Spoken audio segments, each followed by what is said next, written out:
I'm gonna do like a quick a hello and then Yeah. then play the intro. Okay. All right, everybody. So this is the season 1 finale of Saturday Night Nerds live streaming podcast. Welcome to episode 12. I got my boy Emperor Will with me and Mac, and we Yes, are here to sir. get this money. We got some topics for y'all tonight, y'all. So it's Halo, Code You know it. Geass, and Hawkeye. I wish I had my soundboard. Set off some streamers or something. Spider-Man to the curb, but we're gonna save that for a later discussion because we've talked about predictions a lot, and Yeah.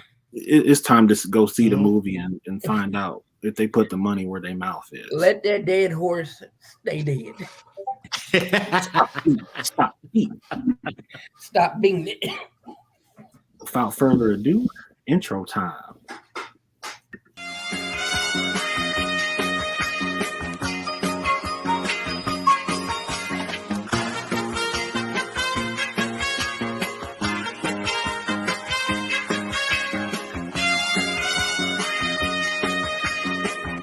Is the best thing what?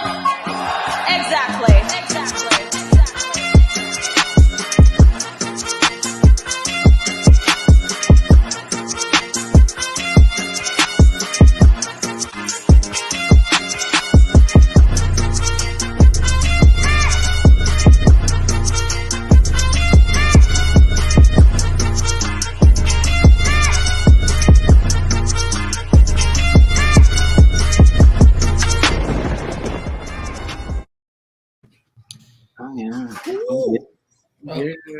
Oh, you got caught in I'm mad we don't get the full song on that. I'm mad we don't get the full song on that.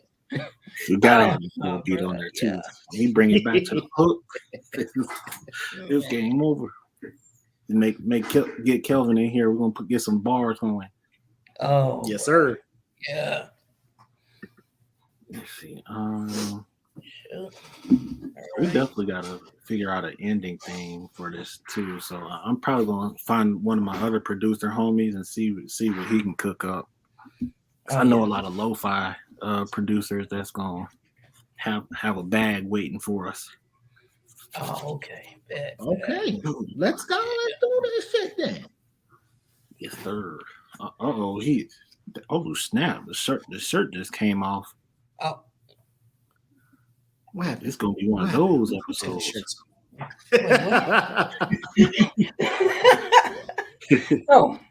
No, it's just turning hot. into shirts versus blouses. I mean, shirts. No. Wait, what are we doing up in here? For a minute, I thought you was just showing off the logo, and then you was just like, "Oh, I was promoting OnlyFans, Saturday Night Nerds." Too sexy for this shirt. So sexy it hurts. Oh, where's your promotion? Man, I was just about to get up and do it. I forgot what kind of pants I had on. I was about to say, what kind of pants I had on. We'll say that for our Patreon. So y'all want to see taking us down. Exclusive content. We wow. Our OnlyFans, where we give you the hottest recipes for your cookbook. Only yams in this motherfucker. Oh, only yams. Yams? Oh yeah. Yeah, sign up for our OnlyFans where I dress up as Master Chief and me and Cortana have an extended talk. At some point in his marriage, Willie and his wife probably have tried it at least once.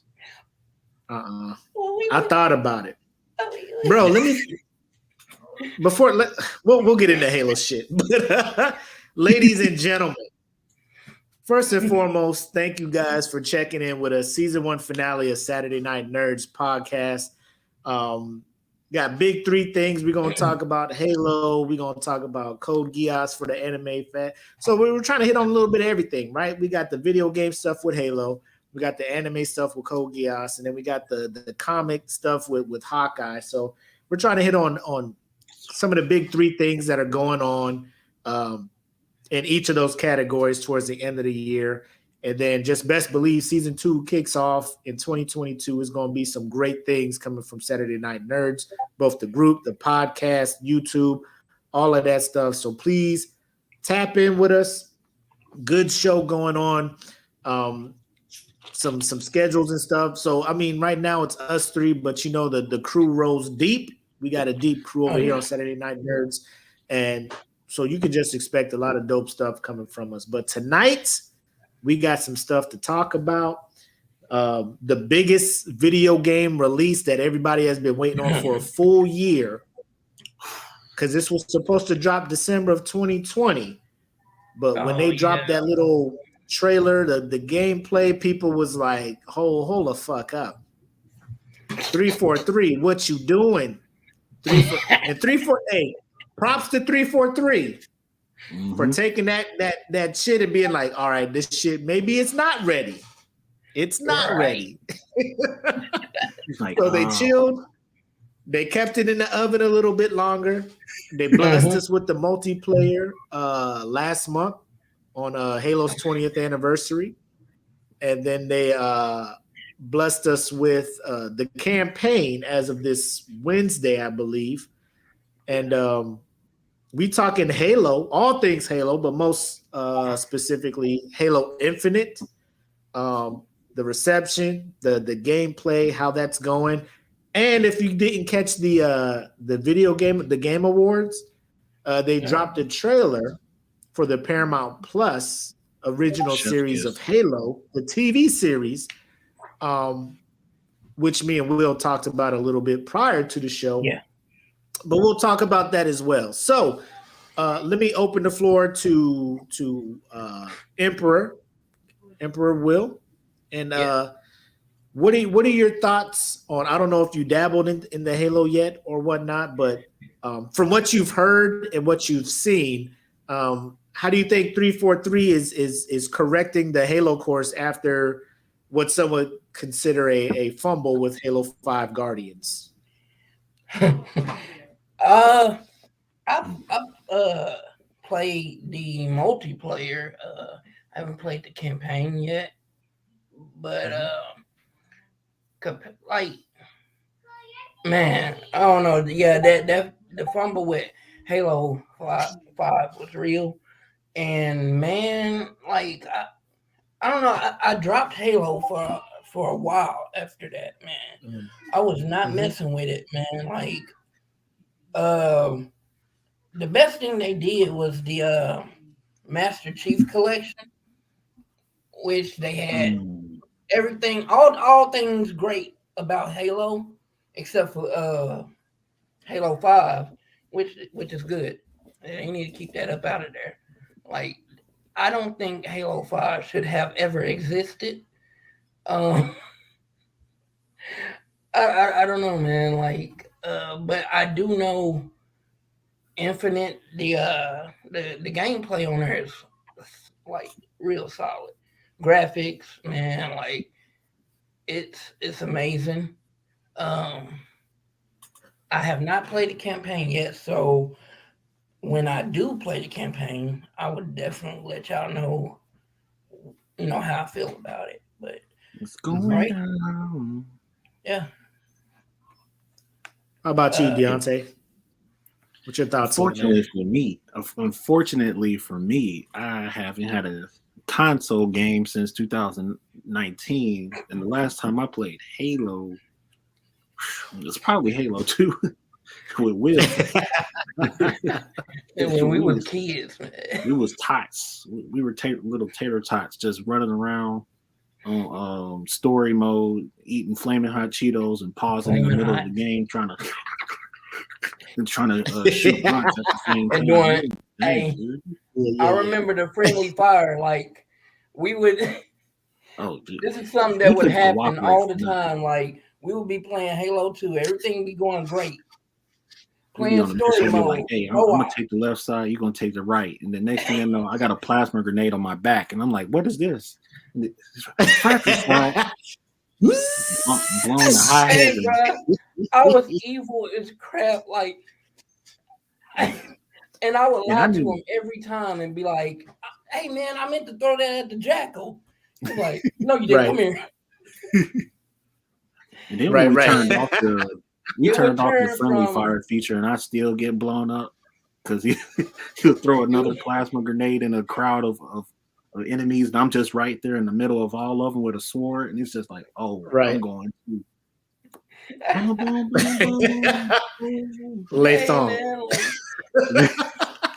It would turn from co-op to an all-out brawl.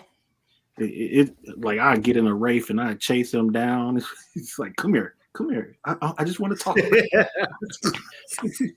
remember that grenade you threw, right? Yep. And sometimes we would just be like, screw the mission. Like we just gonna bomb each other for the rest of the game until we tire. And it's just like, and the elite, whatever his boss was, legendary, heroic. Like, you gonna fight me or you're gonna fight each other? What is y'all doing?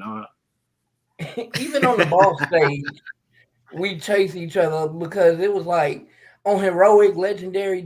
The boss was nothing to us after that. The hardest. And it was crazy, man. Halo 1, 2, 3, 4, ODST, Reach. Those were like the good days. Like, and after that, when 5 came out, it was went downhill. Yeah, man. I ain't really want to play. I'll even say, like, in my experience with Halo, I think when Bungie left after Halo Reach, when Bungie gave up Halo to 343, because Bungie couldn't keep it because they were leaving from being under Microsoft exclusively to doing other stuff. And then they kind of moved to Activision and created Destiny. So Microsoft was like, well, Halo belongs to us. We'll give it to 343. They started with Halo 4, and Halo 4 was good. I didn't really fuck with their multiplayer too much because it went from like Halo multiplayer, and they were trying to introduce a lot of COD-like things with the kill streaks, rewards for kill streaks, sprints, armor abilities and stuff, instead of it just being what Halo multiplayer was. Like, the maps were there, you knew where the weapons spawned, you rushed to get the sniper, you rushed to get the rockets because you knew where they would spawn at. And then they started doing this weird shit, and like that's when I kind of fell off. So like I didn't really fuck with Halo 4 multiplayer. I did the campaign. I got Halo. Like I'm a Halo slut, right? Like Halo throws some shit out, I'm like, I'm on it. And then I'm gonna be like, God damn it, this shit sucks, right? So I always do the campaign because I'm trying to see the story of Master Chief and where it's going. Halo 5 was not good. They painted Master Chief to be some kind of vigilante, some villain. Spartan Locke was after him with his crew, and Chief was there with his OG crew of his Spartans. And like nobody was really feeling like Chief is not the bad guy. Chief is never gonna do bad guy shit. Like he is the most hold the line. You know, USNC, you know, like he's that dude. Right. He's gonna ride for humanity no matter what. And so that left a bad taste in people's mouths. This new Halo, the multiplayer, I love how it's back to its basics. It plays more like Halo 1, 2, and 3 multiplayer. I mean, you still got the sprint, but you know, it's not like an ability that you could give up to get something else. Like everybody can sprint. It's not like a crazy ass ability. The multiplayer is dope. I like it. Me and Black have been playing it with some other cats and stuff. We may stream it sometimes on the Saturday Night Nerds Twitch. We were thinking about that. But the campaign, what console y'all play? The gameplay is what's that? What console y'all play on? We're all on Xbox. I know it's also on PC too. So Microsoft is ahead of the times with this Game Pass thing. With it's coming out like Halo's going to come out on Game Pass. So if you subscribe to Game Pass, you can get it day one on PC and console. Exchange gamer tags. Yeah. Trying to play with them. So you can play it on Xbox One and Xbox Series S or X and PC. So cross play is available, so you can jump in there with the mouse and keyboard cats and stuff. So the campaign is just what's weird, because the campaign has always been the biggest selling point with Halo to me. And the story of following Master Chief, it's usually a linear go in here, kick ass, take names, move to the next shit, kick ass, take names. This is more like an open world type stuff, like Far Cry. That's how they got this set up now. So it's kind of weird because you're out there trying to do shit, but it's just like, oh, you come over here, there's a Covenant or Banish propaganda tower that's spewing propaganda about how Spartans ain't going to save people. You should just come over to the Banish side. Blow that up. Cool, you get bonus points. Hey, come over here. There's a Spartan core you can pick up to upgrade your armor. So like that whole portion of it, I'm not a fan of it. Like I just want the Master Chief is that dude. He here to kick ass and take names and defeat the bad guys and save humanity. Moving on to the next chapter. But like I'm probably about 2-3 hours into the campaign, and I mean it's a good time, but it's not giving me Halo nostalgic vibes. Like this is that dude. You know what I'm saying? Like Master Chief is I still fucks with him, but I'm not getting the he's that dude vibe. You know what I'm saying? Yeah, they have to work on the marketing for that a little bit more, I think, because Master Chief is like, we get hype when we see him in other forms of media, but like when we see him in his own game, it's just like, because I think I got more excited for the trailer for the Paramount Plus TV series than I did the trailer for Halo Infinite. Oh yeah, I definitely got them vibes. Yeah, it's like there was a Black Master Chief, Michael Coulter, who plays Luke Cage. He was Master Chief first. I think it was for a film, or it might have been a short series. No, it was you're talking about Halo Nightfall, right? I think so, yeah. He was Spartan Locke. So that's when they were trying to lead into Halo 5 Guardians. Like, oh, this is Spartan Locke, and this is his crew, and this is what they're doing.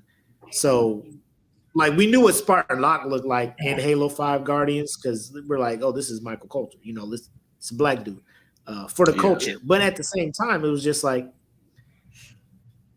I liked Halo Nightfall for what it was. I was hyped as a Halo fanboy. I'm just like, bro, this is Halo on my TV, you know, live action. But the game was not good. And then we roll into like there was a collection of short films called Halo Legends, where you know, they talked about the Arbiter, his upbringing and stuff like that, which was dope. There was a 7-10 minute short of Master Chief and his Spartan squad raiding a Covenant ship, blowing it up, you know, against all odds type stuff. Then there was a film called Forward into Dawn, where you look at a young Admiral, I think it was Lashkey, when he was going through UNSC, Admiral, you know, naval training. They get attacked by the Covenant, you know, Master Chief and his crew come through, save him, you know, extract him off the planet. And the stuff, I love Forward into Dawn because, like, the last 15-20 minutes when shit starts popping and Spartans show up is amazing. Because at the end, they take down a hunter, they get on the drop ship, they get off of there, and the rest of Master Chief's crew takes their helmets off when they get on the Pelican, and you can see that they're just 15 and 16-year-old teenagers doing big things. Master Chief doesn't take his helmet off.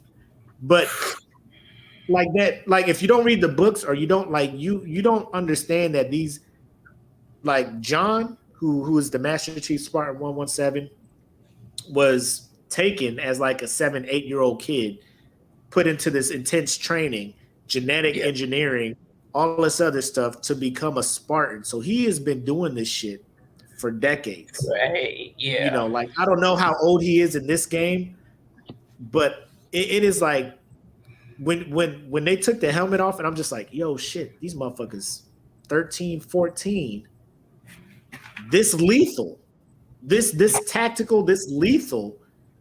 Like humanity is at the brink of extinction, where we're at the point of being abducting elementary age kids, teaching them war, enhancing their genetics and all that stuff to do this. Like that alone, the whole Halo universe is a great story. So that's why a lot of Halo fanboys and girls, when people drop the ball with Halo, people get super fucking pissed, man. It is, it is next level. Like y'all are fucking this shit up. Me and Matt talked about that, man. Y'all don't want that to be fumble of the year at all. Like I would be floored, man, if they dropped the ball. Like I can see them doing like tons of episodes, making tons of episodes with this new Halo series, and expanding the universe in that way. I can exploring the whole Halo world, the lore, just giving them more character development. I can see all of that, like a sort of like a Star Trek type of vibe, or Star Wars, episode. Right. Just I can see it. You know what I'm saying? Just don't show Master Chief face. Because it can be there's done, so many others. Yeah, there's so many other Spartans you can follow. Definitely. Yeah, Master Chief is that dude, but like y'all played Halo 2. Y'all remember the brother Sergeant Johnson, right? Motherfucker with the cigar, roll deep with Master Chief. It's like this motherfucker was badass. Like, let me see this dude's upbringing, like into his first time into the Corps and all that stuff. Like, let me see how he got to be where he was at. Focus a story on him, or focus a story on one of these other Spartans doing a mission on another planet. Like, Master Chief can make appearances and shit to give me that, oh God, it's fucking Master Chief. But if you focus too much on Master Chief is a larger than life character to motherfuckers that follow Halo. Yeah. So it's like if you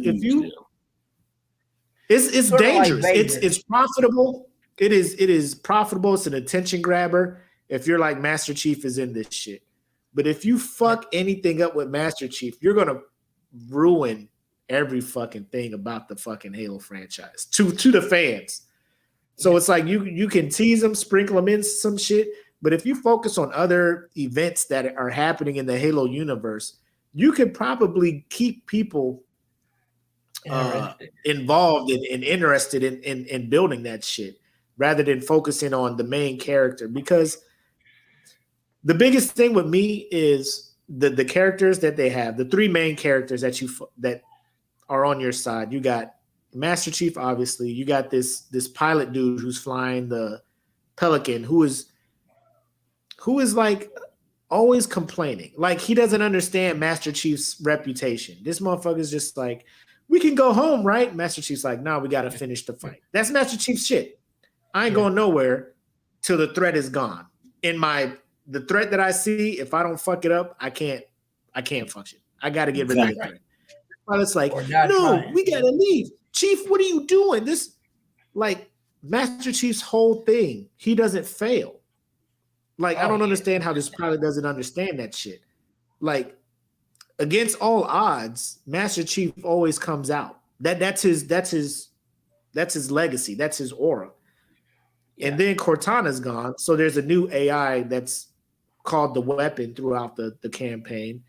She's like a great value Cortana, right? Mm-hmm. So it's just them three the whole time. But the pilot really pisses me off because he's like, we gotta go. The Chief's like, drop me off here. Are you crazy? We're unarmed. It's only three of us against all of the banished. It's a suicide mission. Chief's just like, drop me off here. Like, continually the whining of the pilot pisses me, because like Sergeant Johnson, this motherfucker be like, hey, just chill with Chief. He knows what to do. Because the other Marines are like, what if this happens? What if this? Just stay close to Master Chief. He knows what to do. Because this nigga know He been with Master Chief. Master Chief is going to get you through the shit, bro. Master Chief going to get you through. The pilot doesn't know that for whatever reason. Like, and I get it. This nigga want to go home. He got a family and all this other stuff. I get it. But it's like Master Chief is like, if we bounce, they're going to figure out a way to shoot this Halo ring and it's going to fucking destroy the universe. I need to destroy the threat that's here. I don't know. Like, that's the part that gets me. Like, everybody should know these Halo rings are dangerous. Yeah. So if he's like, let's just go home. We're outnumbered. Cool. So the Banished can just launch this Halo ring and fuck everything up. Like, no, I'm gonna make sure this shit don't happen. What are you talking about? Chief, you're crazy. If this fails, if we all die, it's on you. Like, bro, you don't think Chief knows the odds? Like, this ain't his first rodeo. And even if you don't, you still gonna die. Yes. Because that's the part that keeps irking me about the campaign. This pilot nigga is crying like, bro, Master Chief, did you not see Master Chief float through space to go to the Banished warship to blow that shit up and then make it back to the Pelican? Like, he's not normal, nigga. He's not a normal dude. He's a cheat code. You want him to do the shit that he needs to do. Help this nigga do the shit he needs to do. I'm not gonna lie. I miss Cortana. Stressing them out and stuff. You know, I hope if they adapt this for the small screen that they don't bring that pilot in, if anything. No. Keep Cortana. Keep her.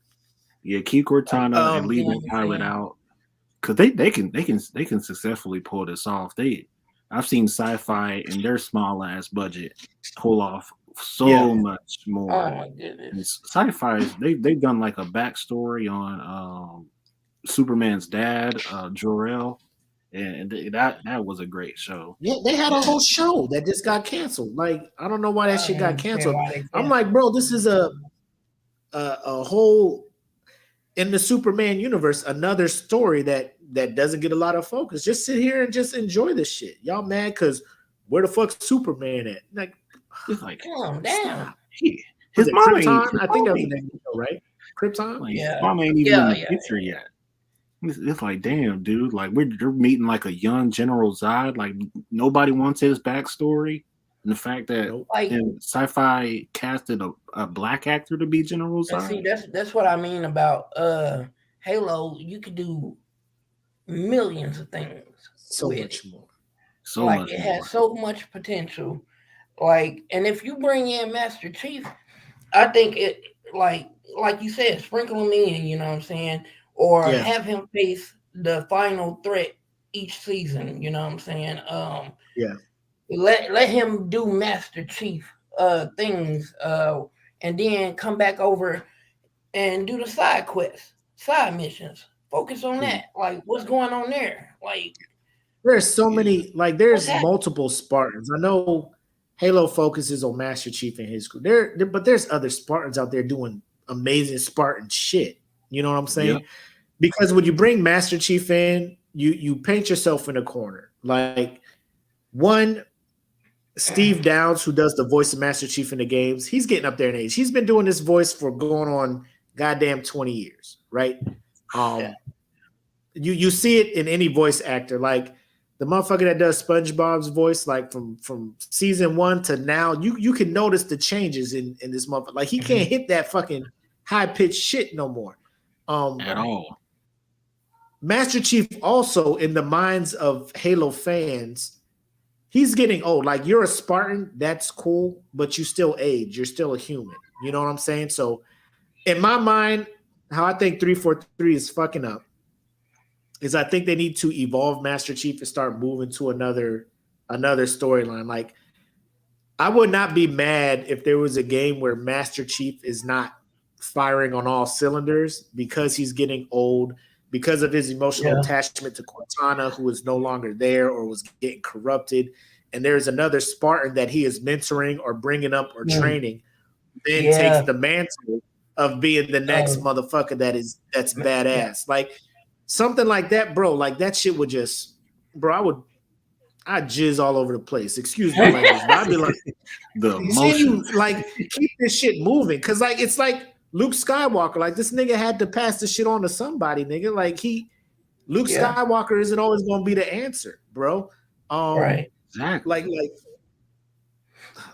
it's a bad example because like Naruto is still fucking shit up in Boruto, right? But like he's gonna have to pass the shit on sometimes because Naruto's getting older. Like he ain't gonna be able to just be that dude. You know, somebody got to step the fuck up. Master Chief is getting old, bro. Like to see if 343 is willing to do it, have Master Chief start slipping in some areas, right? It'll be tough initially because all Halo fans are just like, this is my guy. Yeah. But I think the realization of a Spartan like wanting to continue to move, because that's all he knows from being a kid. All John knows is the mission. Yeah. But when his body starts to fail, the psychological impact that's going to take on John to be like, I can't fucking do it. Like he's a second too late trying to shoot something, or his aim isn't as true as it used to be. And he's like, what is happening? You know, and then there's the young dude in his squad who is like, I got it. You know, and kind of like Batman Beyond, right? Yeah. Bruce Wayne's like, I can't do this shit no more. Terry, you got to be the next Batman. Mm-hmm. Yes. And I will help you. I will give you all the advice. I'll do all of this shit. Like if they went that route, oh my God. Like Halo would come on. Like what Live if forever. Live forever. Like, for Master Chief, they give him a big send-off. His last mission, you know, maybe he dies on that mission. And you know, they have look, why not? Stop. No. You talking about you want to see a motherfucker cry? You want to see a motherfucker cry? It's an emotion, man. Ooh.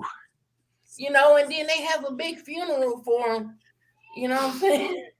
Send him off into space in the coffin and shit. You know what I'm saying? Bro. Like, nah. He faces the big bad one last time and saves the world. The galaxy. Let me tell you this. Let me ask you this. In Batman Beyond, would you have been cool like Bruce Willis dies and then Terry is just by herself and shit? Nah. Mm-mm. Or not Bruce Willis, Bruce Wayne. Bruce Wayne. I can't imagine Bruce Wayne dying, bro. Mm-mm. Like I know it's gonna happen, right? Realistically, time is coming. I know it's gonna happen. But like the way I want Master Chief to pass away is from old age and natural causes. If I see Master Chief get ran through by an energy sword from a Covenant motherfucker, I'm gonna lose my shit, bro. But what if he takes the Covenant out with him?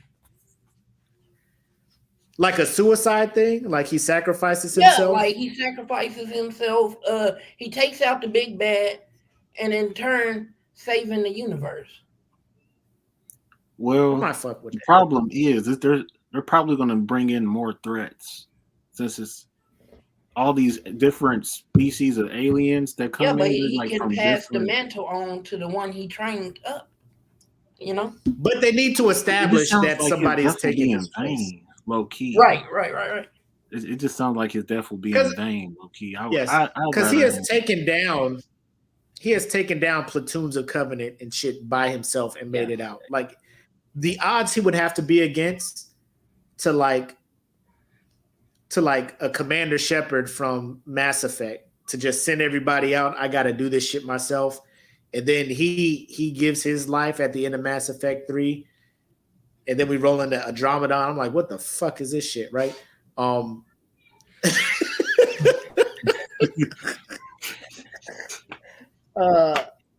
It's one of those things. Like Master Chief is a logic. Like as long as his shit's been going on. Here's an example. A quick caveat, and we talked about this. Why my hesitancy with the TV series, because I don't know at what place in the timeline of Halo that this TV series is going to take place, right? I don't know if it's before the Fall of Reach, after the Fall of Reach, in between whatever games. Will, we was talking about how Cowboy Bebop is canceled and all that stuff, and the reason why. One Piece has been greenlit for a live action thing. You saw the cast. Mm-hmm. Yeah. If they fuck up Luffy, if they fuck up Zoro, if they any of these prominent integral characters get fucked up, or for whatever reason, Luffy dies. Like or the like One Piece going on now, Luffy dies. How you gonna feel? Cool. That might be an ass whooping coming. Bro, like the Halo fan group is big. Nowhere near as big as One Piece. So it's like you got to think about how you're getting rid of the motherfucker that put your shit on the map. You got to be smart with how you do this shit. And I think Batman, in my opinion, how Batman Beyond happened, like Bruce Wayne's like, I'm too old for this shit, which is a real thing because he's a human. You get old, you have birthdays and shit. Your body can't do what it used to do.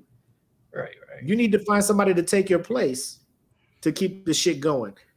And Master Chief's thing, like, I'll say Splinter Cell. Like, Splinter Cell's a good thing. Like, the dude Sam Fisher, he's saving the world, doing all this shit. But this nigga's getting up there in age.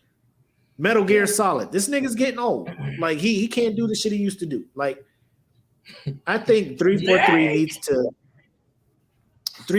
needs to go about the story. Master Chief John is up there in age. Yes, he has. And the suit that he's wearing, he's an outdated Spartan because they got more modern Spartans coming off the line, right? They don't get the same intense training and battle hardened stuff that he got, but they got Spartans with new suits, new technology, new AIs, all of that stuff integrated. John is just out there low key on will, determination, grit, and dedication to the job.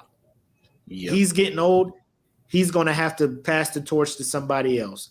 I need to see who that next Spartan is coming up. And he trains him and gets him into that mindset and sends him off to fucking, do the Lord's work on behalf of humanity against the Covenant and the brutes and all that shit. Amen. Because Halo 10 or Halo whatever comes out, if it is still Master Chief 1, I know Steve Downs ain't going to be able to do that voice no more. And if the voice changes for Master Chief, I'm out. Y'all know how that is. Y'all know how that is, especially watching anime. Voice character, voice actor changes. Not even voice actor. Trying to watch subbed to dubbed. Sometimes it's just different. Hearing another voice as your character, you're like, nigga, I can't do this. This makes me not want to follow this shit. It's a whole new era. The voice acting for I see what you mean. When I watch Code Geass in English, and then somebody was like, "Oh, you should watch it in dub or sub," and I'm like, "But I'm so used to the dub." When I switched over and I heard this dude, I was like, "Oh God, no, it's horrible." And they was like, the sub is the best version. I'm like, all I know is the dub. It's not the same for me. It's not like Dragon Ball, right? Like you can't fuck around with Dragon Balls and listen to Goku talk in the sub version and think that he is the world's best fighter. Like I just can't. When Dragon Ball Super first came out and it was subbed and we were waiting for the dub version, I'm like, I will wait for the dub version because I need my Goku voice. I can't. I'm like, you too swole to be talking like this, Goku. You too swole to be talking like this.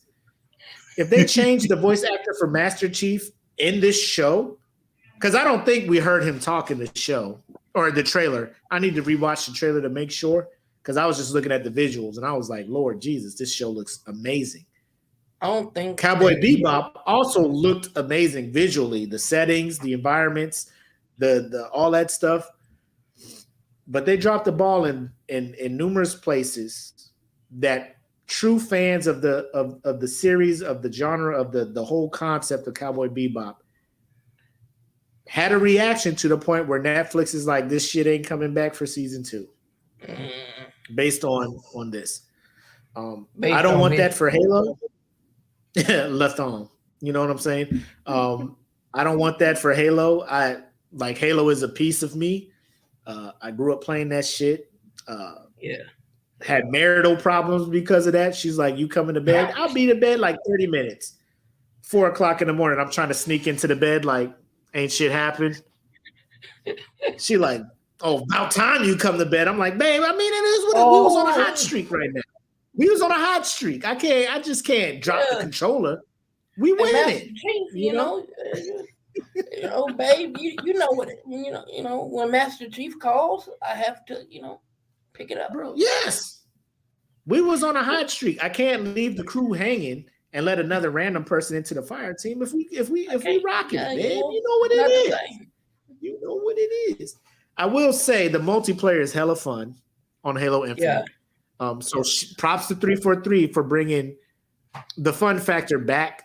However, because it is a free-to-play multiplayer, a la like how Warzone is, a la how Fortnite is, they are making their money back with the monetization, which is a thing, and the progression through the season is also another thing that's in the contention. I will say this.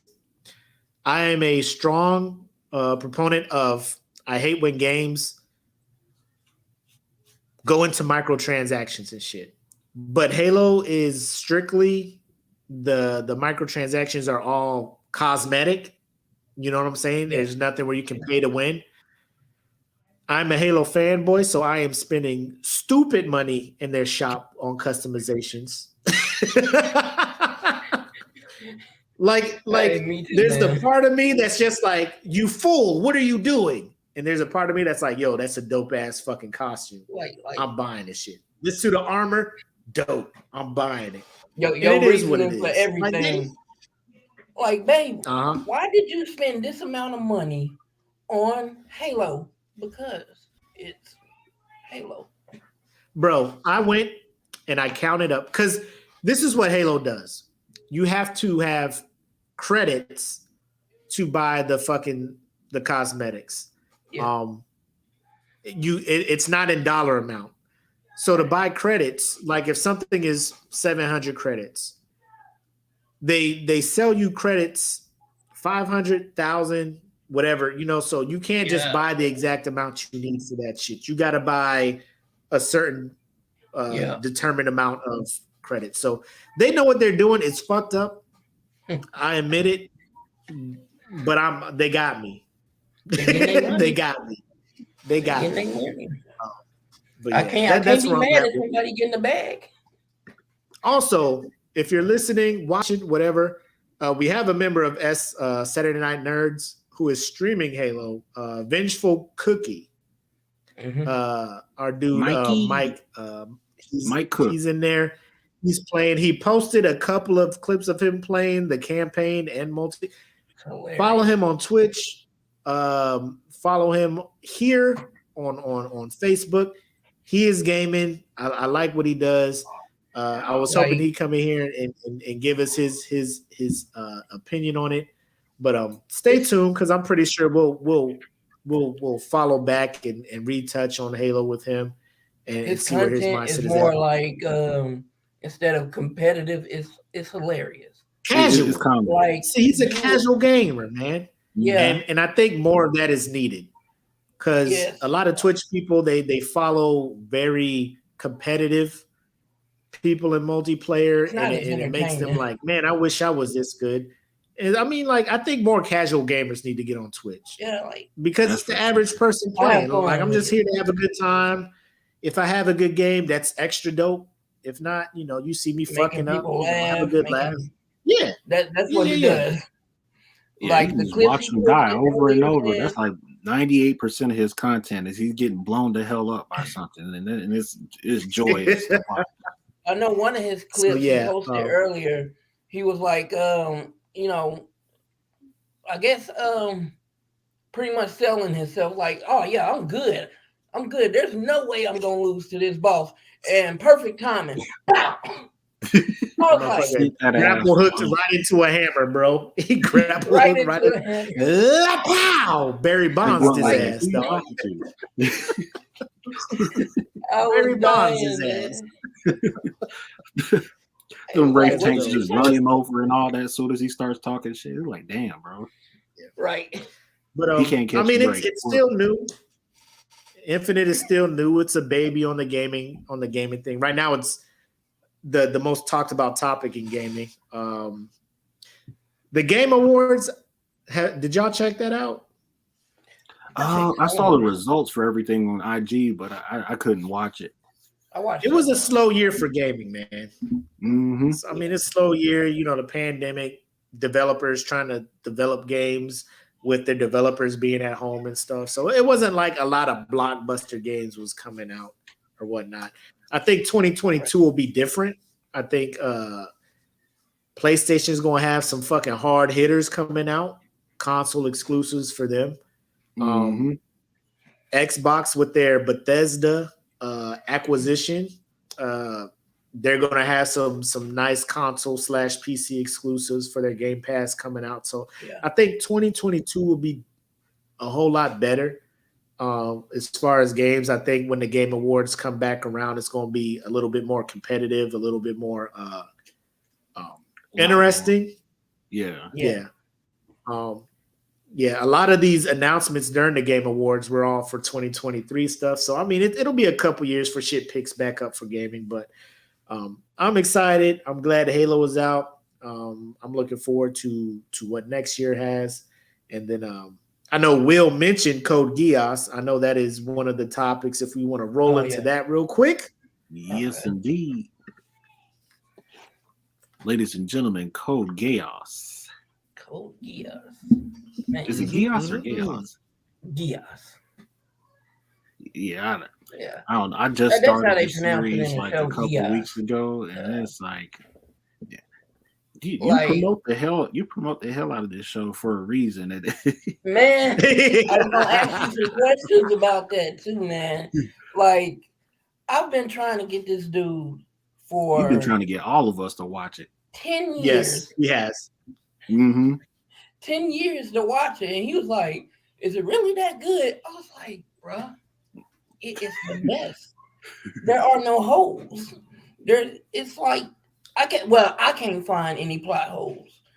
He left out the part that there's lots of titties in there. So I wanted to save that. I wanted to save that because I wanted you hooked. So I had to save the best. You know what I'm saying? I wasn't gonna tell you they show mad tits and just that was just one of the fringe benefits of tapping in the Code Geass. Yeah, man. They got the if you tiggles just in said here. That one word. Oh, yeah. Tiggles. Like, for years, I've been trying to get this dude to watch it, and I'm like, dude. He was like, "Oh, yeah, I'm gonna get to watching it." I'm like, "No, you're not." He was like, "All right, next week I'm gonna watch it." You left out the part that you gave me a laundry list of animes to watch before Code Geass, so I ain't know who to prioritize. Okay, I probably. Okay, so yeah, that was my fault. I probably should have told you, prioritize that.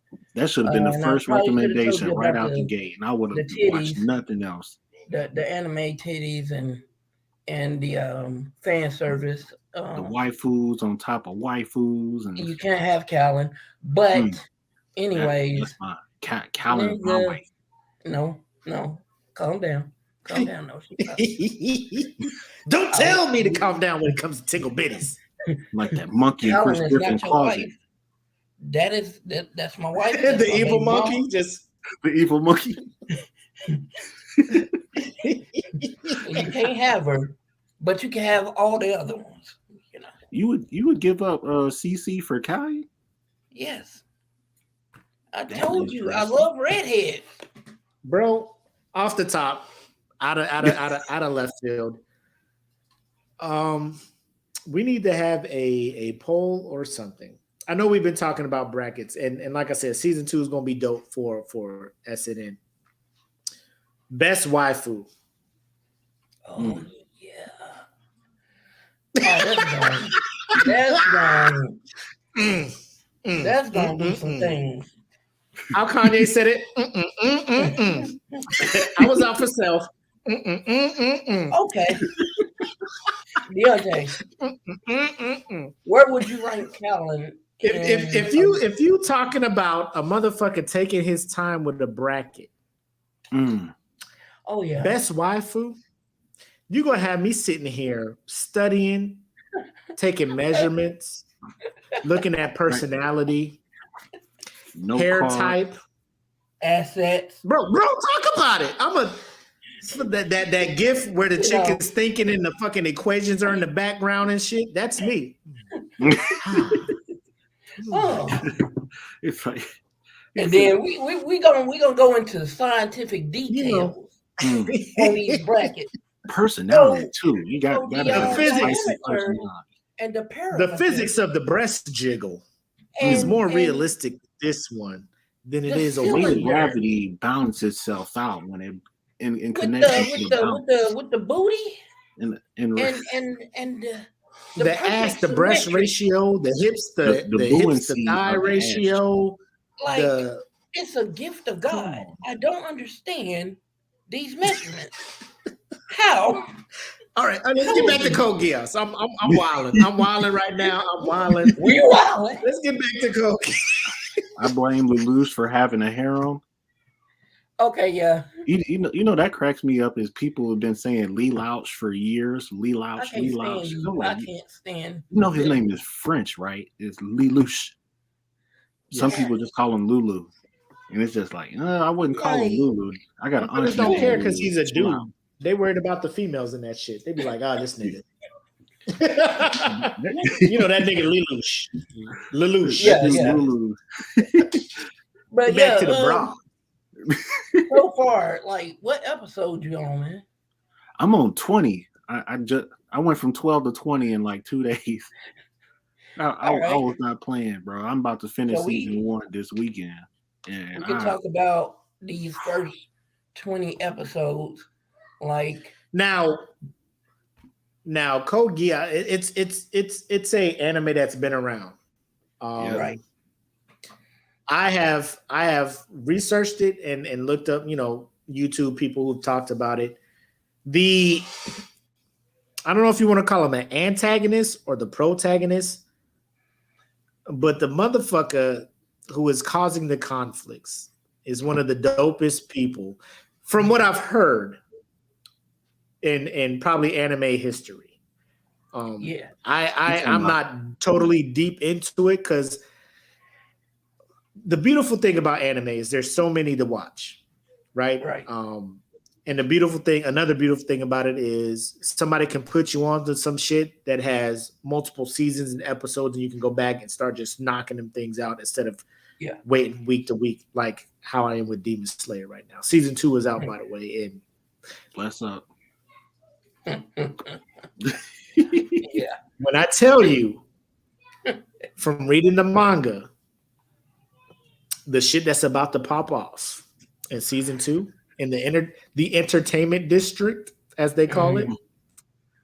Real talk, it's the red light district. Yeah. All kinds of thoughts and street, the hood rat shit is happening out here. They got my boy, the Sound Hishara, going out there. That subtle ass slap. Yep. Everybody going crazy. That was a taste of it. That was a taste of it. That's just a taste. They're not this isn't a talking point, but season 2 is out there. Episode 2 is premiering tonight because it's premiering in Japan Sunday. So if you wake up tomorrow, you got Crunchyroll or I think Netflix is doing it week to week and whatnot. Yep. So check that out. Yeah.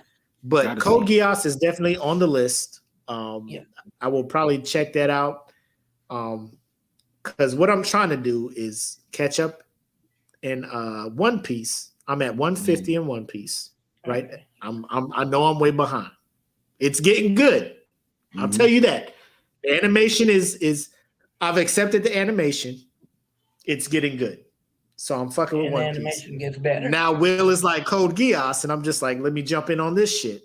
So I'm like, am I prioritizing Code Geass? Do I catch up in One Piece? I think Code Geass, I'll probably, because One Piece is light years ahead of episode-wise Code Geass shit. So I'll probably knock out Code Geass. Yeah, Code jump into Geass one. is only 50 episodes, 25 for season 1, 25 for season 2. And Yep. So I'm yeah, just you about can to knock post that a out book in on no that bitch. time. Huh? But yeah, definitely Code Geass is shorter. So you got yeah. 50 episodes. But That's kind of very short. like Willie was saying, he Code like Lelouch is who I think you're talking about. Yeah. He starts off as the protagonist, but he does antagonist things. Like he's like I don't know how to explain it. It's chess, not checkers. It's realistic, man. Mm-hmm. He's about as real as you get because he's not the protagonist that you're used to where he's just doing all heroic stuff, believe it and all of that, and he's just so good and pure. He understands that in order to make change in the world, you got to get your hands dirty, and it's about as real as it gets, you know. And oh, as a barber, I want a beer so bad. I don't know who the hell. Ruggedness. oh, but yeah, man. You know, he's from my point of view, a character that I think a lot of people can relate to, as a person, morally, like some of the things he does, like you're just like, um, why? Like, how could he do this and that? And I'm like, dude, look at it from a realistic standpoint, your point of view. If that was your sister, your mom, your brother, what lengths would you go to in order to Get even. save them and in order to make a better world for them? What lengths would you go to? What hoops would you jump through? How would you go about it? If it was your son, your daughter, and I know for me personally, if it was my daughter or son, you know what I'm saying? I have to get my hands dirty in order to keep them safe. You best believe I'm about to do some. Would you compare him to what Aaron is going through currently in this final season of Attack on Titan? I think it's better. Yeah, I was gonna say. I think. Okay. Looking at it from his standpoint, then comparing them to Aaron, I would definitely say Aaron started off. If he had started off like Lelouch, I think a lot of people would not be confused to like what made this dude just change all of a sudden. Like he was so steadfast. Like he had tunnel vision in the beginning, but now he's like the bigger picture. You know what I'm saying? He sees the bigger picture. What made him switch? You know what I'm saying? A lot of people are confused by that. But with Lelouch, right off bat, they explain to you his backstory, what he's doing is like what he would go through for his sister. So you could kind of see what's going to happen in the future. Like you're not going to be confused as to why would he do this? I mean, you're going to be like, I understand. You're understanding right off bat. And So that's my point of view on or standpoint on Lelouch as a character. He's understandable. He's relatable. Mhm. He's real.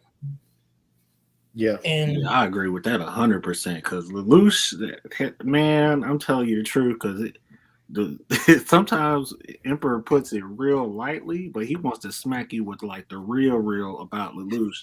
And Lelouch, he has multiple dimensions to his personality, and it's just like Mm. you know his motives, but it's like, why is he so smart in the first place and capable of just um he could solve like astronomical problems on the fly, and then he has Cece right there who's like his therapist basically. Like people ship them together, yeah, but she'll like diagnose him and all the things that's wrong with him, and he's just like, fuck it, I'm just being me. And she'll be like, yeah, you're a little bit selfish, you're a little bit that, and he's like, so fuck it. But right. And that he's like hey, look, he's like that. that's why Cece is a good waifu. She keeps it real with Lelouch. She's like, nah, you're just a sadistic Yeah, bastard. you're kind of a narcissist, you know that So Lelouch was like, hey, I'm doing this for the and I'm like, fans. you're right, you're right, you're Yeah, right. Oh shit. I guess I am, but I'm gonna get the job done. You know what I'm saying? Right. And she rides with him. Don't She do me. rides with him on that. Like she was Uh-huh. like, she'd be like, I don't really agree with this, but I'm right here. The way that those Oh my characters bond in goodness. that show is insane. Like I thought the bonds in One Piece was strong as fuck, but these characters, they get to know each other. And like it's sort of like how we get to know each other and shit. Like we Yeah. maybe rough Mhm. around the edges when we first meet, but then we start warming up and shit. And like the characters go through all of that in the series, and you watch Oh it yeah. episode by episode, and it's just like, damn, who the fuck wrote a story like this and was able to Right. fit in like mecha, like war and all of that, like politics, all of that got fit and crammed inside this show, Racism. and it blends perfectly. And it's, who Yeah. wrote Mhm. this? Like This it's not a point in the story where you're like, this don't make sense, man. Like I don't understand. Like I don't follow. They make sure that you understand the history of everything, the racism, all of that. They explain all of it in such a way that you're like, okay, I'm not confused at all. I totally get it.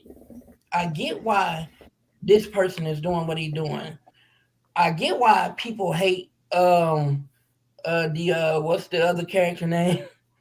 you talking about Suzaku? Yeah, Yeah, because they give you the real with Lelouch, then they give you the goody two shoe with Suzaku. yeah, And he's the like, by well, the you books. gotta follow orders. You gotta stick to the rules. Yeah, I'm doing this for the right reasons, and I'm just so perfect and good and blah blah blah. Lelouch like, ain't nobody perfect. You fucking sell If out. I gotta kill somebody, I'm gonna kill you.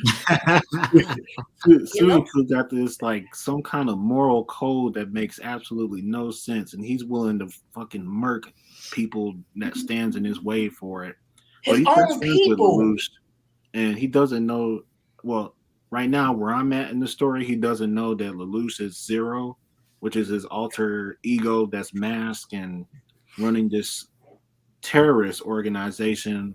But people call it's actually a resistance to the oppressors that's taking over the world.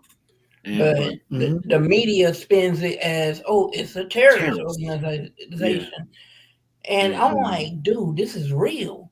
Because the media would make a group that does good things for the right reasons, but you kind of understand why resistance. they get their hands into things that you don't think they should have their hands into. But the media will make a good group look absolutely terrible, Hmm. horrific. Yeah.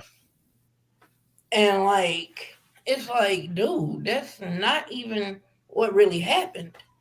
And I'm like, dude, they covering everything. Politics, media, racism. And it's like It's crazy. the story is not complex. But it has dimensions. There's so much shades of gray in this show. It's just like, damn, man. Like if you don't have a ounce of empathy in your soul, you're not going to understand this show at all because it tells the story. Lelouch is basically one of the many siblings of like one of the greatest. His father is basically the Antichrist, and and Lelouch is one of the many siblings. One of his kids basically, and so Lelouch is not even Japanese.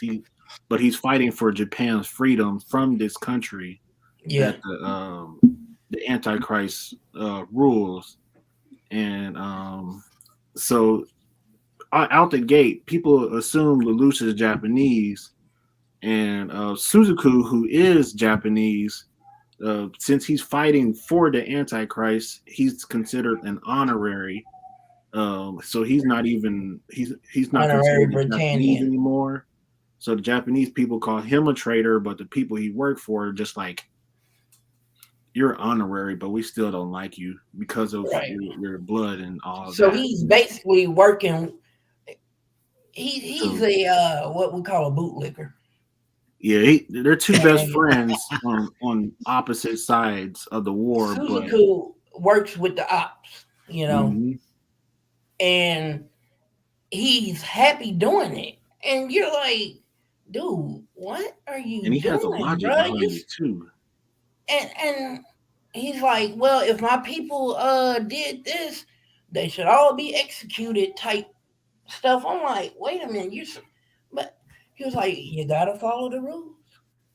You gotta follow. Yeah. The law is the law. And then there's a plot twist that makes him look like a damn fool. You should die for picking that book up. And I'm like, Suzaku, what the? Like, bruh.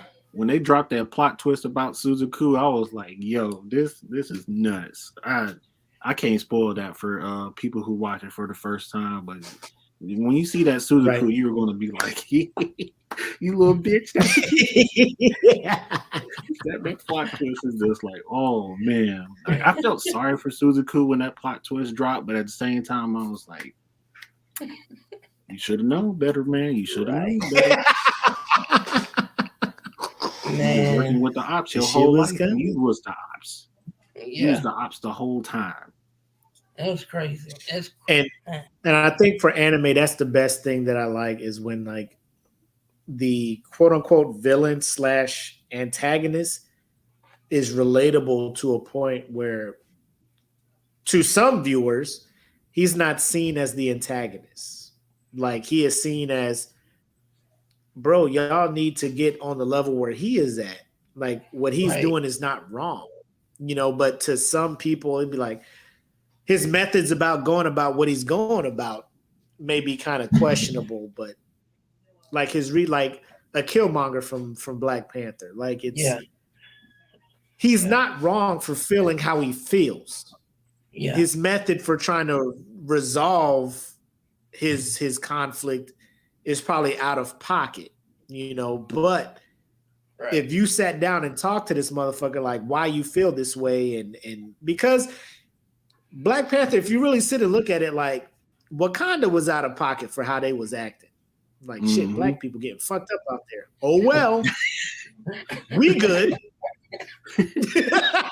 Like motherfucker, please help me. Like just you ain't gotta blow up. You ain't gotta wage war against the world and white people and non-black people, but help a nigga out. Go out there and be like, hey, bro, like, hey, here's some money from Wakanda. Get your shit right. I ain't gotta give you a Wakanda, a vibranium spear to stab a nigga, but here's some money to get your shit right. You know what I'm saying? Like, there's a middle ground between Killmonger and T'Challa. There's a middle ground that they didn't want to hit, but it ended up where it was at. So, like, Death Note, like, Lights, he wasn't wrong, because there's motherfuckers who get off for crimes who don't deserve to get off for crimes. They need to go, I feel. Yeah.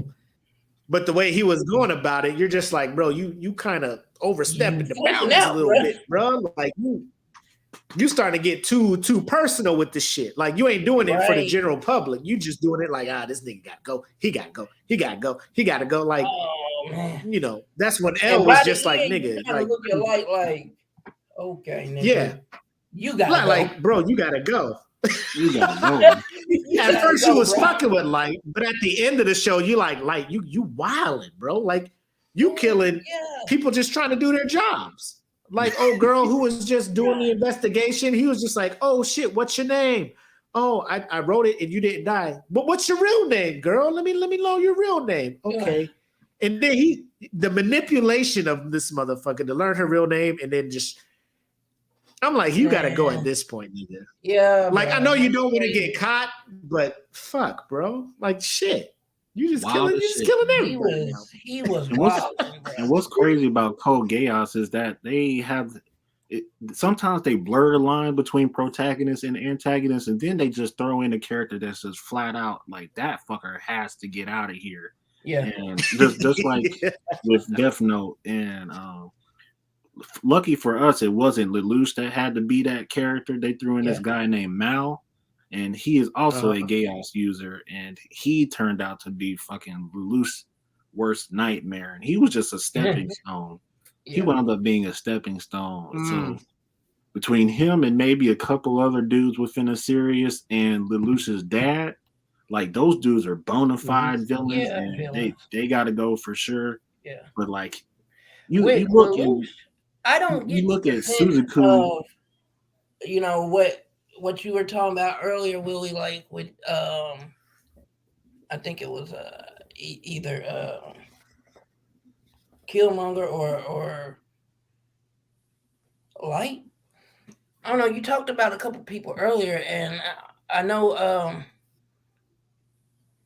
you were talking about how, like, you know, they would do things, and you're like, okay, you know, you kind of like, you don't know where to stand with them. Like, I like, really like with Aaron, because like some people keep big Aaron energy when it comes to this final season of Attack on Titan. Like, you fucked with my family personally. I have a vendetta against you, and most people when they look at Attack on Titan, it's like, nigga, you got this inner circle of motherfuckers who was riding with you from day one. Let them in on your plan. And some people look at Aaron like Aaron knows that they ain't gonna fuck with him because they don't have the same emotional attachment to fucking up Marley that he does. So Aaron is like, I'm gonna just do my own shit at this point.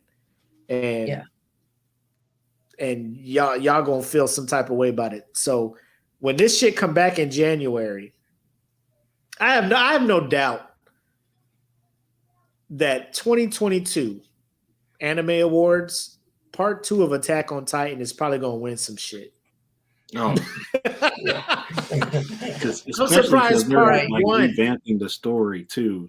Yeah, like the final I'm surprised that Part 1 of the final chapter hasn't won some shit for Attack on Titan.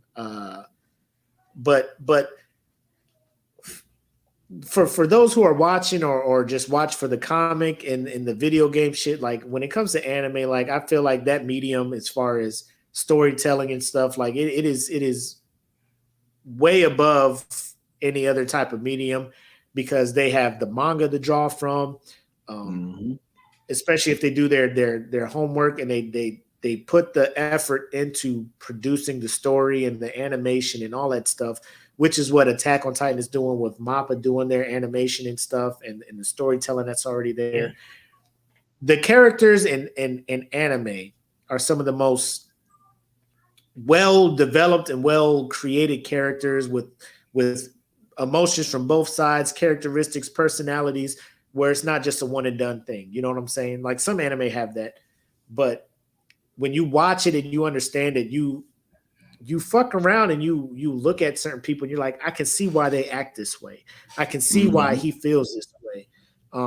Which is what I love about the medium of anime. And I feel like more people should jump on that shit. Yeah. It's multifaceted characters is what the word I was looking for. That's what I was trying to say. Like with Lelouch, I don't think like by the end, like people are like just I understand you. Yeah. I get why you did this. I get why you did A, B, and C. Like, and the things that happen, which I'm not gonna spoil it, just but the steps in between that you had to take to get to where you getting was necessary, and I understand. And at first, I might have been like, "Man, you might kind of be bugging," but by the end, sketch. it's like, okay, all right, This dude might be a little sketch. All right, Like, I would have done this. I probably would have done the same thing that you did, my brother. You know what I'm saying? And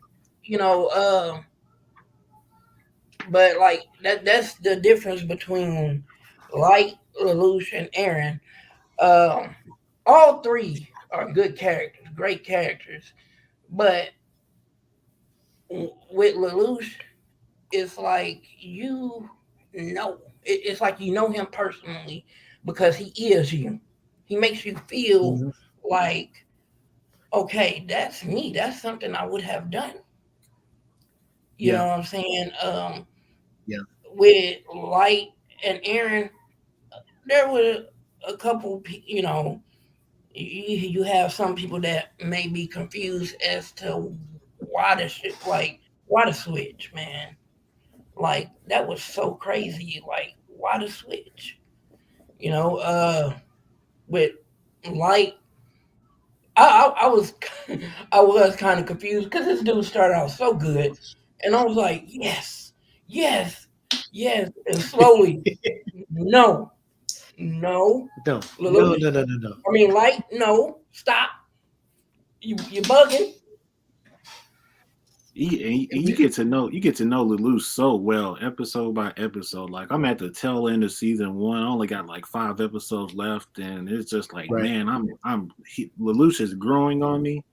And like it's very rare for me to have the main character as my favorite character of the show, and Lelouch is like by far, like out of all the characters on the show that I'm getting to know and growing attached to, like Lelouch, like he did what he came to do. Like the author of this series was like, yeah, I want a protagonist that everybody can bond with, have some empathy for, and then understand. And like up to episode 20, I'm like, okay, I get his motives.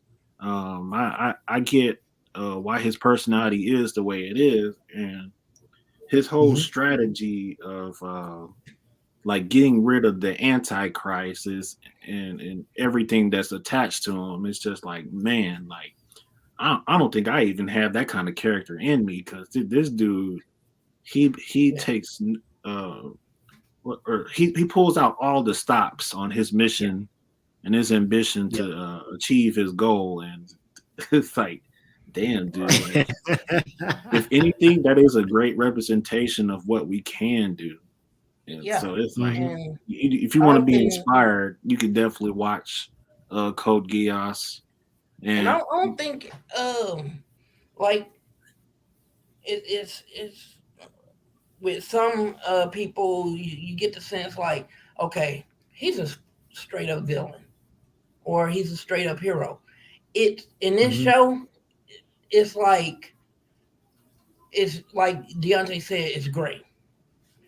The good guy Suzaku, you're like, I liked him at the beginning, and I was like, okay, I understand both of y'all. But by the end, you're like, who is really the villain? And then the way that they decide to ride out for each other too is just like, all right, these two are disqualified from any labels from here on out. But this motherfucker and that motherfucker, y'all villains. Yeah. Y'all villains for sure. Yeah. How tricky. Like you could just dissect the characters one by one for as long as you want, but at the end of the day, it's just like if you have like a top 5 characters, Lelouch has to be one of the top 5, and then the rest is up to you to pick. And that's what I love about the show. It's the power of great storytelling. Man, yeah. And then it makes you feel. It make you laugh, you cry, you get angry, upset, you feel horny, every spectrum of emotion. And that is for a show. I'm like, dude, you made me feel. That's what you want. That's what you want from a show. Yeah, that's the power of the golden not even from a show, from a story. Like if I'm reading the manga or a book or anything, I want to feel for the characters. I want to relate to somebody in here. I want to fucking understand their conflict and why they do the way what they're doing. I don't want it to just be like, oh, you just a bad guy. Like, why are you a bad guy? Why exactly? Or is it you're not a bad guy? It's just that your thought is just different from everybody else, and maybe you're not the bad guy.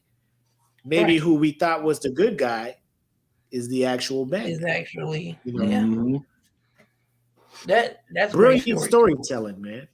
It really brilliant is storytelling. Yeah, it's one of my top 5 stories, like next to One Piece for sure. Because even though One Piece has its flaws and all that, you still watch the show like expecting the characters to act a certain way, and you're gonna bond with them. Like everybody goes for Zoro and Luffy. I love Luffy as a main protagonist too, but like there's characters just like I want to hang out with Frankie and have a couple drinks with him. I want to hang out with Yuso just to hear him lie and tell jokes all the time. Like you got characters that you like more than the others, and you would rather like chill with in person, and that's kind of like how Code Geass is too. One Piece is also a story that you feel a lot of emotions. Can I jump in here and just make an announcement? I've completed the Black Clover anime. Right. It took some time. Ladies and gentlemen, I am here to say, Mac, aka your boy, I've been a vocal advocate of Black Clover being a subpar anime. The story, however, is very well done.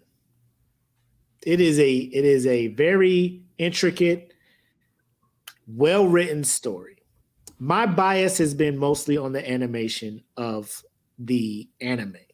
Outside of the fights. The fights have been beautifully animated. Everything in between fights have been.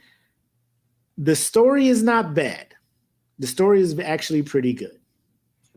I'm excited for the movie because I think that will tie a lot of fucking loose ends for people who have watched the anime.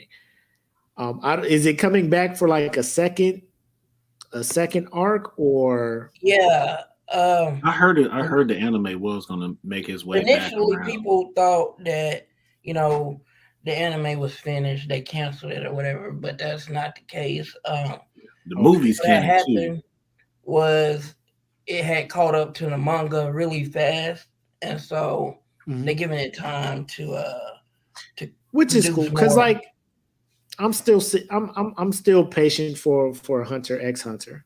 Or Hunter. You don't say the X. Oh, yeah. Motherfuckers will shoot you if you say the X. Hunter, which has been on hiatus for years. And fans are still waiting. But if you have been following us and listening to the podcast, I know I've been very hard on Black Clover. The story is amazing. If you have access to the manga, I mean, low key, here's a plug for Shonen Jump, the app. $2 a month. You can read all the manga for Shonen Jump, Black Clover, Demon Slayer, My Hero, like all the shonen joints you can read on there. Absolutely. So give that a shot, and you will see the vast difference between the manga and the anime. I will say the anime, when it comes to the fights, especially the last fight when Asta and Yami are fighting the fucking Dante. Damien. Dante. When they were fighting Deontay. I think that's a beatdown breakdown candidate. That's a beatdown breakdown. That fight was nasty. Definitely. It has to be up there.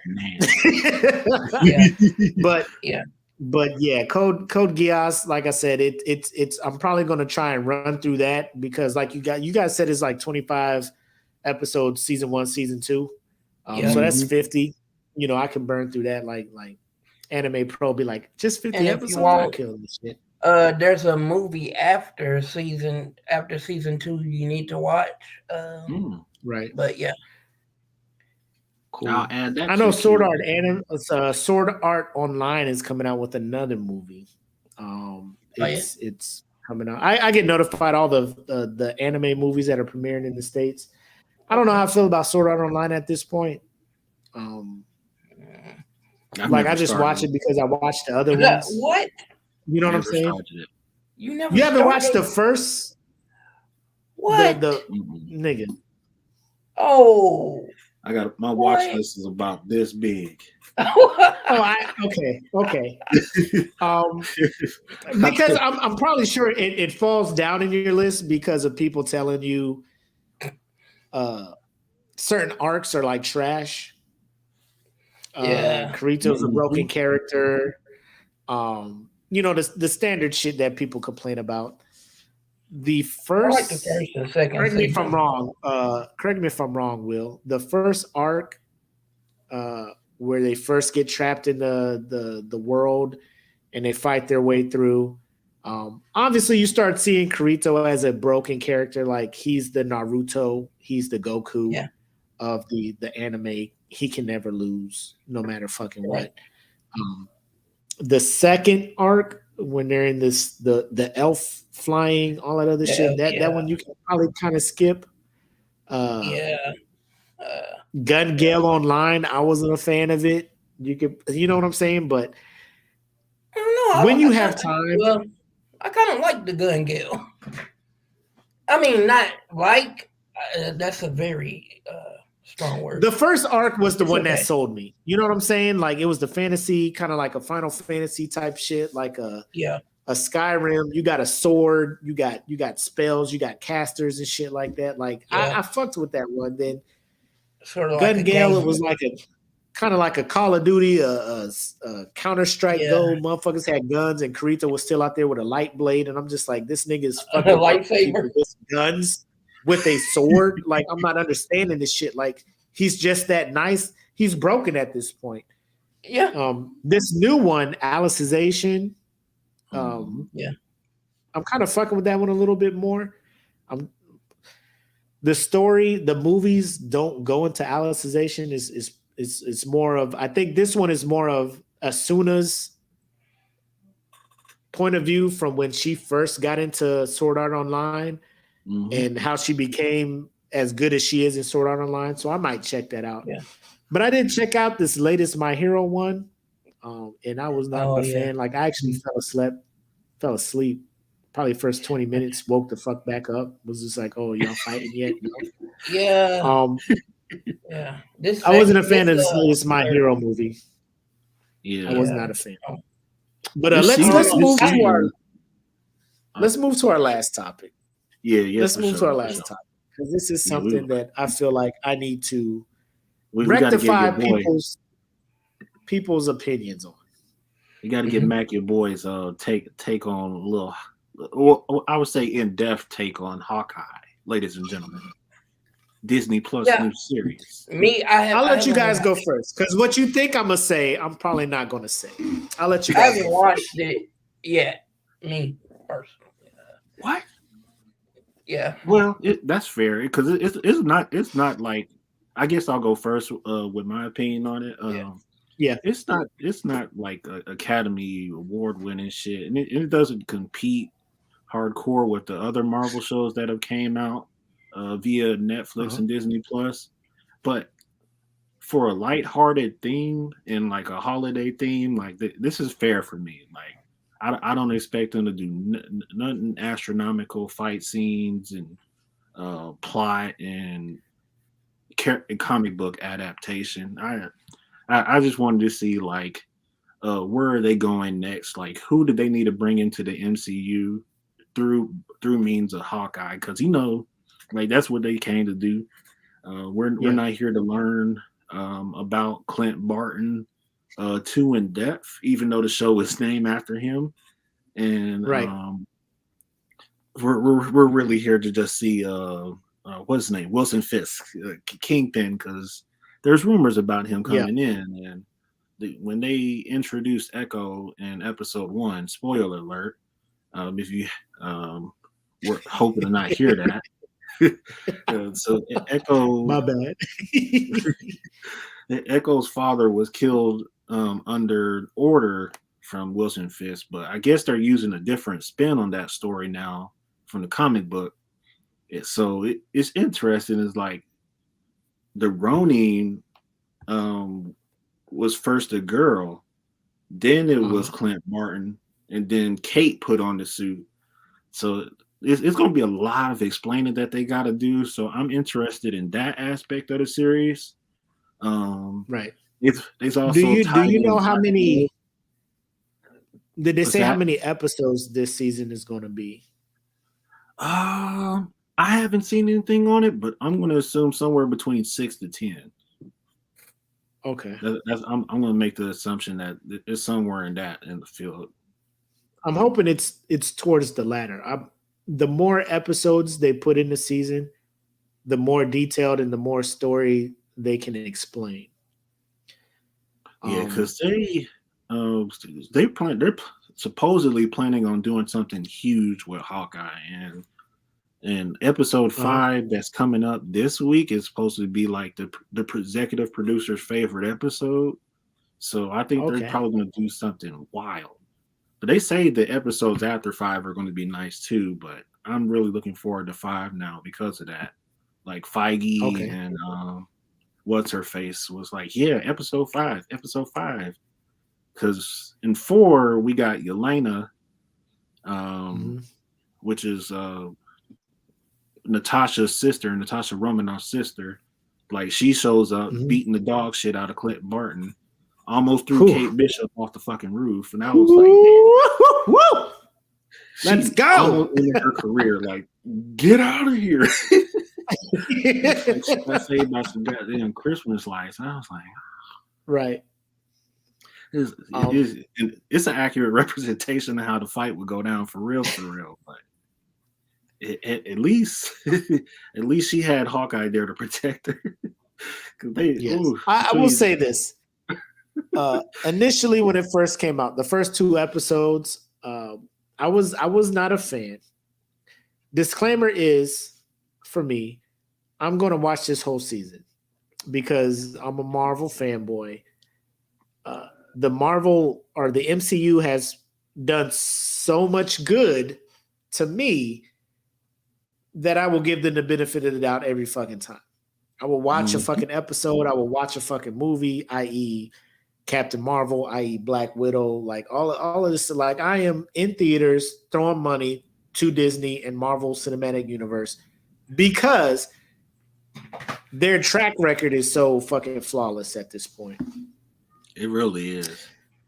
I just felt, and it's the casting, not the character, not Kate Bishop herself, not all. It's just, I don't know if Haley is doing too much with it. It may be the script, like you said. Maybe the screenwriters are like, here's your script, say this shit, and she's doing it.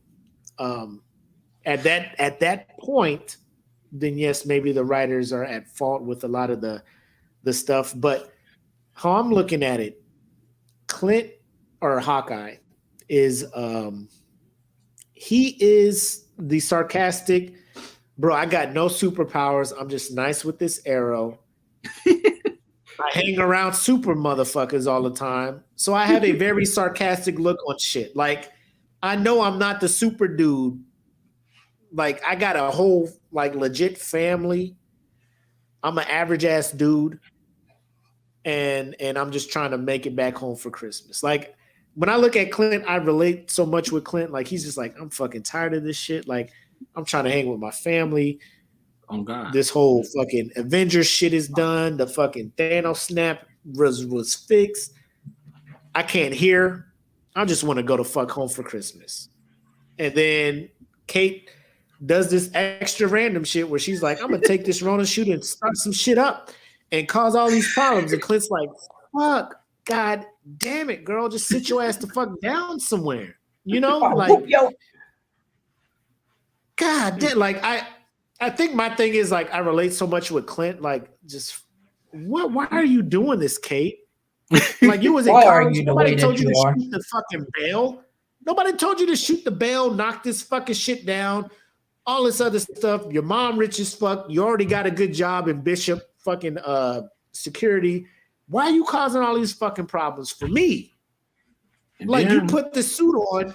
My name is in this shit now. Because, nigga, I was Ronin. I was cutting up Yakuza. Not you. I was doing that.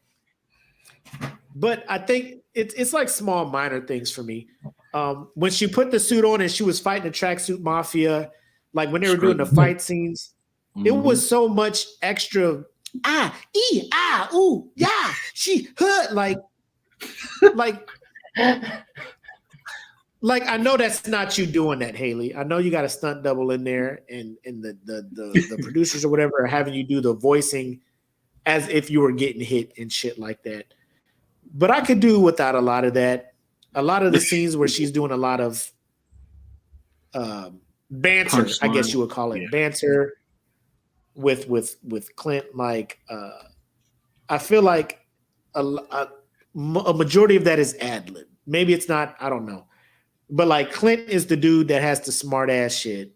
And she's like, oh, I'm gonna have smart ass shit too. And I'm just like, you can't out Clint Barton.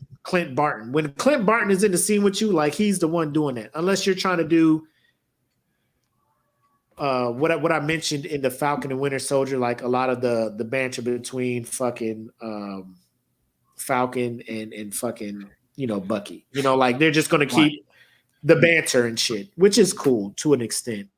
The actual character of Kate Bishop, I am all about, because like I said with the Master Chief, like, motherfuckers get old and they got to move on. Like, Clint can't be Hawkeye forever. And according to the comics, he's not Hawkeye forever. He passes the mantle on to Kate Bishop. So Kate Bishop has to pick that shit up. So I appreciate MCU and going to a Disney Plus series to explain this whole transition, because I'm assuming she's going to appear somewhere in the next phase as Hawkeye when Avengers do their shit. Episode 4, like you said, when old girl shows up, if you haven't seen Black Widow, like Julian Dreyfus' character, she shows up. She's just like, hey, this motherfucker killed your sister. She's like, oh, bet, word. So now we see how that ties into what's happening. And she shows up with the hands for both Clint and Kate. And like Deontay said, the shit got real. The producer is hyping up episode 5. Like, this is the one, you know? So like I said, I'm going to give it a shot. It is not as bad as I portrayed. Like, my initial thought was, I'm not sure how this casting is going to work out. I'm not saying Kate Bishop and Hawkeye as a whole is trash. I think they just needed to work through the initial introduction of Kate Bishop and the initial interpretation that Haley Steinfeld is using to interpret Kate. But now that I kind of see how she's handling it and how MCU wants to portray it, I'm accepting it. You know what I'm saying? I'm easing into it and whatnot. Is it my favorite MCU series? No. But they have episodes to change my mind. So as of now, it's not where I thought it was going to be. The whole it taking place around the holidays and as it's the holidays now, I can accept that. You know, it's a nice holiday Christmas feel with some MCU shit. So it is not bad. Give it a shot, people. Because a lot of people hate WandaVision. A lot of people hate Loki. Just give it a shot and give it your opinion. Don't listen to me. I love WandaVision and Loki. What the heck? Sorry. Bro, hey, let people tell you, WandaVision, what the hell are you watching that for? That started out, I grew up in the 70s. I didn't know what that was. I'm just like, bro, I woke up, you know, I grew up watching Nick at Night. Like I saw I Love Lucy, I saw Bewitched, I saw Dick Van Dyke, I saw all these other Leave It to Beavers. Like, so I understood where they were going from. We had to be there for that. But after those first 2 or 3 episodes, like you wasn't fucking with WandaVision? Come on, bro. Solid first season. But Hawkeye is on the incline with the introduction of Elena as the new Black Widow, showing up, throwing hands, doing some shit. Tossing motherfuckers off the I don't roof. know. Yes. I will equate it to Falcon and Winter Soldier started out slow. And then Dora Milaje showed up, fucked up old boy. He turned and looked at his boy, was like, they not even super soldiers. Nah, they black queens, motherfucker. They ready for this shit. There's a goddamn difference. There's a difference between he made that one mistake, like, can I touch your hair? And then he reached for it. And that's what got him fucked up. I love your hair. Can I touch it? And then Dora Milaje proceeded to beat the dog shit out of him. Man, Fam, never asked a black woman to touch her hair again. That scene alone, like, gave me so much joy. And this sounds so horrible. It gave me so much joy to see black women beat up a white man like that. And I'm just saying, normally that shit don't happen in movies. But to put this nigga in his place like they did, bro. And then they left the shield for him. This is vibranium. Here, motherfucker, you can hold this shit. It's like they could have easily took this nigga's shield from him. Oh my god. The way they beat the brakes off of this dude. You could freeze frame and see him like looking up from the ground. He's just like, damn, I fuck. He woke up and chose violence. They woke up and chose their Black Air Force. He said, I didn't ask for this today. I just I wanted to go to IHOP and get some crepes. Nah, nigga. I ain't want to ask for a sandwich today. It was like this man within an inch of his life. Like, this dude knew he had no control over the situation. He was like, if they want to hit me with this spear, my life is done. Like, I'm out here fighting I'm out of my weight class. I'm out of my weight class. I did not know shit was this real out here in the field.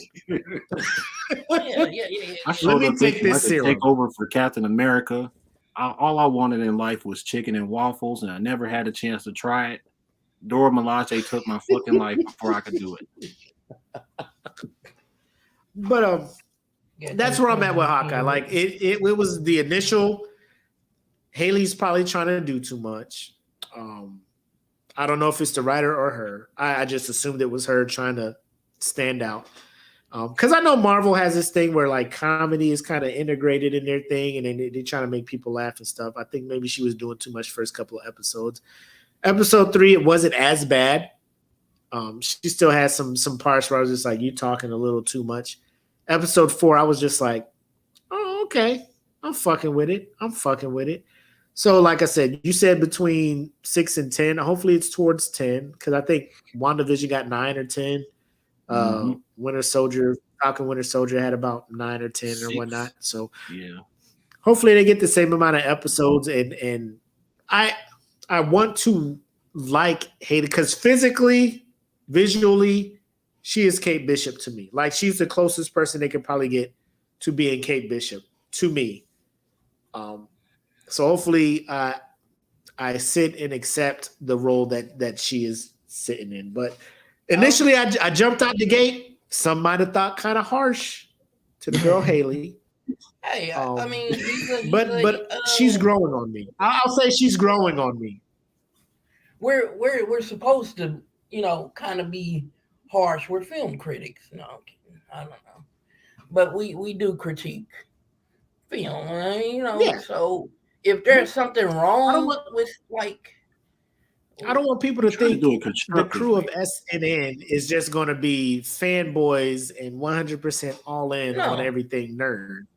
Everything. We got to be objective. You know what I'm saying? I mean, we have different points of view. We're individuals. Yeah, moviegoers, fans. Yeah, Speaking of movies, I know we're postponing this.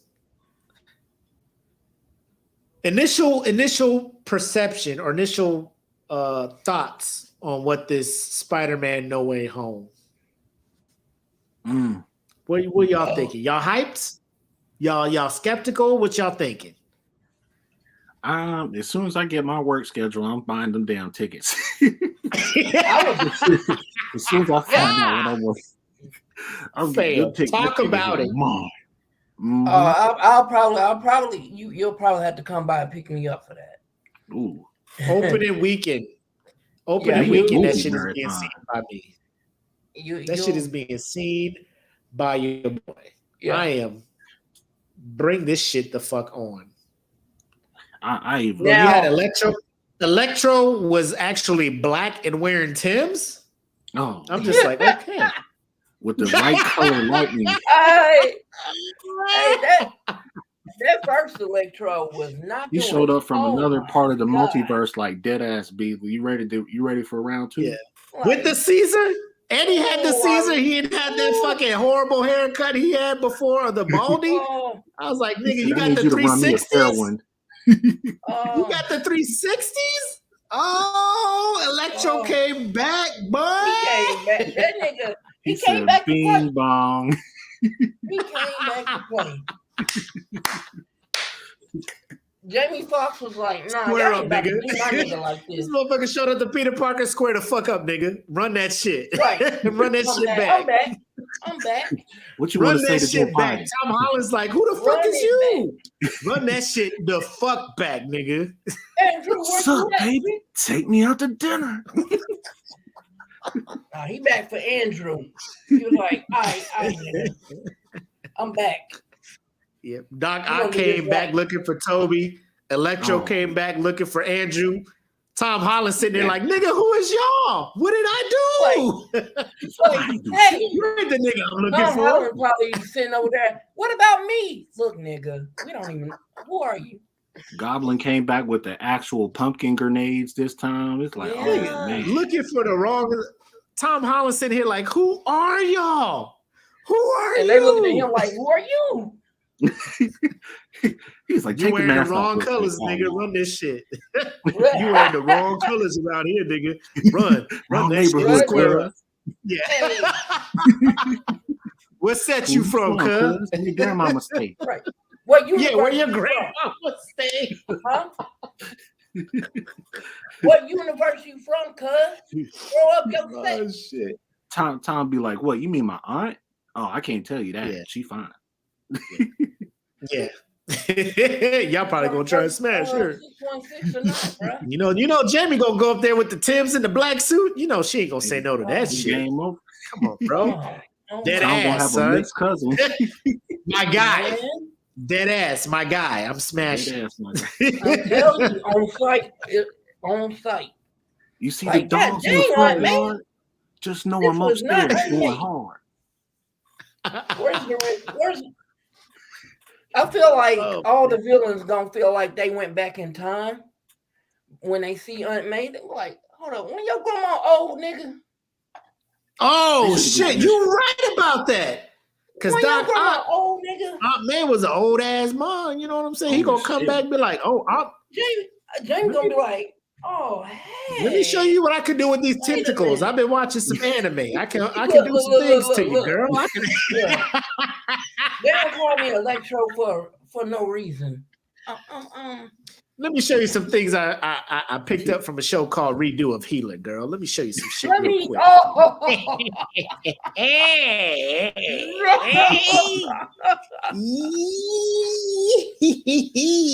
No. These ain't always meant for fighting, baby. Let's go. No. Oh, no. Oh. Yo, that show is wild. Did you? Oh no. One of the shows you put up, if you're listening to the anime, or just an anime, to the podcast, please join the Saturday Night Nerds Facebook group. We got some polls going on, and you got best new anime. One of the animes you put on there was done by the creator of the Redo of Healer series, the assassin that was brought back as an Aristocat. Yeah. I have not seen any of it. I just heard he is a part of it, and I'm just like, do I even want to watch this? Because Redo of Healer did some shit to me that had me soul search. You know what I'm saying? Like, why am I watching this? Bro. Like, I feel like I should not have to watch this. I feel like I should stop. You know? When I first watched that show, I questioned my existence. I questioned as who a human, am I? Your morale, your morals, Who your ethics. Are you? Like, yes. Who is your Will? religion. Who is Will? Is Will into this? No, like Will would not. Who is Will? Will would not do this. Are you Will? What are you watching? Bro, the minute he flipped the script and wrote up on old girl and started, I was just like, oh nigga, like, oh, dude. All downhill from there. How long is this going on? How long is this going on for? Oh God. I love seeing people expression to that. Hey, bro, they're like, I've seen some crazy shit when it comes to hentai in the past, but that took the cake for me because this motherfucker had a whole flashback. He in the tent just chilling. This big ass black dude walks in the tent like, "What's up, sweet thing?" Like, Deontay said, "Redo a Healer ain't that bad, is it?" I'm like, and then as soon as I see that nigga walk in the tent with him, he was like, "Yeah, you know what time it is." I was like, "Oh yeah, demon time." My man had Mr. Marcus walk up in the tent. Like I was just like, "Oh shit." It was like, dang, man. What's Justin Slayer coming up in that bitch like, hey, you know what it is. Deontay was questioning me like, dude, what are you The health inspector came in there looking to make sure he washed behind his ankles. He knew it was bad news. It was bad news. Bro. Oh my God. Oh. My homie about to have a bad day. I was like, I don't know. It was kind of when I suggested it to Deontay, it was an experiment. I was like, is anybody gonna feel the way, like, questioning themselves after this? Like, I wonder if anybody's gonna really watch this all the way through. Season twice, uncensored. Twice. You watched it twice uncensored? What? You a deviant. Oh my God. The Eternals should come and fuck with you, bro. The Eternals should be looking for your ass, deviant ass motherfucker over here, watching it twice uncensored. I need to go hide real quick. You a heathen. The first time you question yourself. That is a definition of a heathen, sir. I see this man get his revenge, and I was like, yo, run that shit back. You're a whole villain. You're a whole villain. Hey, if anybody got any questions about which side we rock with, I think we're villains. We might as well be. I mean, I fucks with a couple antagonists from anime, bro. Like I'm an open-minded motherfucker. You know what I'm saying? Lelouch. I'm an open-minded. You got to be to watch Redo a Healer. Luffy. I don't know if I Rimuru. was that open-minded. Redo of Healer did some shit to me, bro. I ain't gonna lie. Like, I feel like I should have told my wife about the shit I was watching. That's how that shit had me feeling. Like, babe, if you walk into a room, I said, you didn't watch it. if you walk into a room and I'm watching this show, bro, I'm just this is an anime. It is not is not intentionally made. Like, I'm not getting off to this shit, babe. This is just an anime I'm watching to talk about it later on in life. But I mean, I was about to say, you didn't watch it with her, did you? He could have, would have. I can't. Bro, she gonna look at me different. Like, who is this man I married? Like, who is this man I married? This is the shit you like? What? Motherfucker, this is you? This is what you like? No, this is what, like, no. It's actually for research.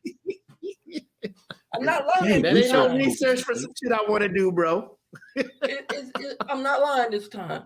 She said, you know what? This ain't even my ambitions. That is that guilty shit. That is that shit. That is up there with High School D&D and High School of the Dead. Like, I'm watching anime. Everybody got to be asleep.